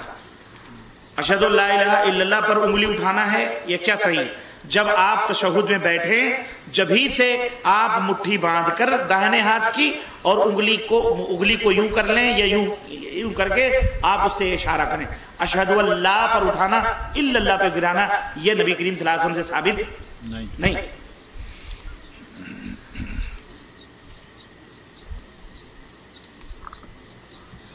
امریکہ کے کہنے پر قرآن سے سورہ توبہ کو خارج کیا جا رہا ہے۔ ہم اتنے کمزور ہیں، ہم اللہ کے احکام نہیں بلکہ امریکہ کے احکام سنتے مانتے ہیں۔ علماء اس بارے میں کیا کہہ رہے ہیں؟ ہمیں کیا کرنا چاہیے؟ میں سمجھتا ہوں آپ کے پاس شیطان لعین نے کان میں آ کے پھونک مارا ہوگا، ابھی یہ کون سی بات رہی؟ کس نے کہہ دیا امریکہ کے کہنے سے سورہ توبہ کو بدلا جا رہا؟ استغفر اللہ۔ یعنی ایک بندہ ایک ہی مسلمان ہے، باقی سارے کے سارے کافر ہیں، حماقت کی باتیں ہیں اس طرح کی. میں سمجھتا ہوں ان الشیاطین لیوحون بعضهم الی بعض، اللہ نے جو فرمایا ہے کہ شیطان بعض کے کانوں میں پھونک مارتے ہیں، یہ بھی وہی شیطانی پھونک ہے کہ کسی نے جذباتی آدمی سے پھونک مار دی ہوگی کہ مسلمان سورہ توبہ میں پابندی لگا ہے. یہ الزام ہے، اور یہ شر پسند اور جو لوگ اسلام اور مسلمانوں کو ذلیل کرنا چاہتے ہیں، یہ ان کی طرف سے اس طرح کے شوشے اور اس طرح سے شگوفے، شائعات، افواہیں اڑائی جاتی ہیں اور امت کے درمیان فہمیاں، غلط فہمیاں جو ہے ڈالی جاتی ہیں. بعض پرچے لکھ رہے ہیں باقاعدہ کہ کچھ اسلامی ملکوں سے، کورسز سے یہ بات معروف ہے، جیسا کہ میں نے قریب ہی ایک پرچے میں یہ چیزیں پڑھی ہیں کہ پاکستان سے، دوسرے ممالک کو چھوڑیں، خاص پاکستان سے بہت ساری قرآنی آیات، بعض صورتیں کورس سے نکال دی گئی ہیں یا نکالی جا رہی ہیں، طے ہو گیا ہے. اور پاکستان کا نظام تعلیم جو ہے وہ سارے کا سارا کن کے سپرد کیا جا رہا ہے؟ وہ جو ملک کے اندر بیٹھتا بھی نہیں، رہتا بھی نہیں، پرنس عبد الکریم آغا خانی. پاکستان کا نظام تعلیم آغا خانیوں کے ہاتھوں میں دیے جانے کی سازشیں ہو رہی ہیں. ساری یونیورسٹیوں کا چارج یا یونیورسٹیز بورڈ جو ہے وہ اس کے کنٹرول میں دیا جا رہا ہے، اور پاکستان کا نصاب بدل کر آہستہ آہستہ جو ایک سبجیکٹ تھا اسلامک سٹڈیز، اس کو کہیں اردو میں، کچھ معاشیات میں، کچھ معاشرتی علوم میں، کچھ فلاں میں بانٹ کر پورے کا پورا ایک سبجیکٹ کے طور پر جو کمپلسری تھا اس کو ختم کیا جا رہا ہے. یہ بعض پرچوں میں لکھا گیا ہے. اب پاکستان سے کوئی آنے والا یا پاکستان کی ان کتابوں کو صحیح معنوں میں دیکھنے والا جو عینی مشاہدہ سے بتا سکے، میں ان میں سے نہیں ہوں، کیونکہ میں نے یہ یہاں ایک بڑے معتبر اور ذمہ دار قسم کے رسالے میں یہ بات پڑھی. بہرحال میں چونکہ سعودی عرب میں بیٹھا ہوں اس لیے میں سمجھا سعودی عرب ہی کے تعلق سے یہ سوال ہوں. اگر پاکستان کے تعلق سے ہیں تو بلّہ اللہ ایسے شرپسندوں سے امت مسلمہ کو محفوظ رکھے. اور یہ مسلمانوں کا فرض ہے کہ جو سورہ توبہ کو قرآن سے باہر نکالے، اسے اس کی زندگی سے باہر نکال دو، اسے اس کی زندگی سے باہر نکال دو، نہ رہے بانس نہ بجے بانسری. اور یہ سب شرپسند لوگ بیٹھ کے کرتے ہیں. ہماری مسجد کا امام ننگے سر نماز پڑھاتا ہے. کیا ننگے سر نماز پڑھنا جائز ہے؟ بے شک جائز ہے، کوئی حرج نہیں ہے. اور شاید اسی لیے پڑھاتا ہو تاکہ احمقوں کی سمجھ میں آ جائے کہ ننگے سر بھی نماز پڑھنا جائز ہے. میں زاہد کمپنی میں نوکری کرتا ہوں. ہمارا کیمپ میں 2-3 آدمی 15-16 سال میں 3-4 ایک مہینہ چلے لگاتا ہے، اور ہر آدمی کو سمجھاتا ہے کہ یہ چلے لگانا رسول صلی اللہ علیہ وسلم کا دینی تربیت ہے. یہاں میں سوال، یہ چلے الے اللہ کے نبی نہیں لگے، یہ اللہ کے نبی پہ تہمت ہے. یہ اللہ کے نبی پر کیا ہے؟ تہمت اور بہتان ہے. ایسے آدمی کو توبہ کرنا چاہیے اور بدعت کو چھوڑ کر نبی کی سنتوں کو اور نبی کی جو تربیت جس طرح سے کی ہے اس انداز سے کرنی چاہیے. اللہ اسے ہدایت عطا فرمائے. ایک سوال بڑا اہم ہے، کیا احترام کی نیت سے والدین کے پیر چھو سکتے ہیں؟ ہرگز نہیں، جائز نہیں ہے. کسی سے کہتے ہوئے سنا ہے کہ چاند گرہن کے دوران حمل والی عورت کے بچے اوپر اس کا سر پڑتا ہے. قرآن و سورت کی یہ سب جہالت ہے، کچھ نہیں ہوتا ہے. قبر میں جو تیسرا سوال ہوگا اس کے متعلق ذرا تفصیل بتائیے کہ ما تقول فی ھذا الرجل، یعنی نبی کے متعلق آپ کیا کہتے ہیں؟ نبی کے متعلق سوال ہوگا کہ آپ نبی کی اتباع کرتے تھے یا امتی کی کرتے تھے. ہاں پتہ چلے گا وہاں خبر میں. خوب دوڑو یہاں. کیسے مانتے تھے نبی کو؟ محمد رسول اللہ اور باقی امت کسی اور کی. دعویٰ کرتے ہو نبی کا اور پیچھے چلتے ہو امتی کے. حرام ہے یہ اسلام میں. محمد صلی اللہ علیہ وسلم کے والدین رضی اللہ عنہ ہیں یا نہیں؟ نہیں ہے رضی اللہ عنہ. اللہ کے نبی نے فرمایا کہ میں نے ان کے لیے دعا کی درخواست کی اور اللہ سے درخواست کی کہ میں اپنے والد ماں کے لیے مغفرت، تو اللہ تعالیٰ نے منع فرما دیا. کیا دیوبندی حضرات کے پیچھے نماز پڑھنا درست ہے جبکہ وہ مردوں سے وسیلہ لیتے ہیں؟ کسی بھی مردہ پرست کے پیچھے نماز جائز نہیں ہے، چاہے وہ دیوبندی ہو یا سہارنپوری ہو یا چاہے امریکی ہو، چاہے برطانوی ہو، چاہے ہندی ہو، چاہے پاکستانی ہو، چاہے کوئی بھی ہو. صرف دیوبندی کے پیچھے کیوں پڑے ہوئی ہو؟ کسی چاہے اریلی ہو، چاہے بریلی ہو، چاہے کہیں کا بھی ہو، مردہ پرست کے پیچھے نماز جائز بولو. اور یہ وسیلہ لینا شرک ہے. مردوں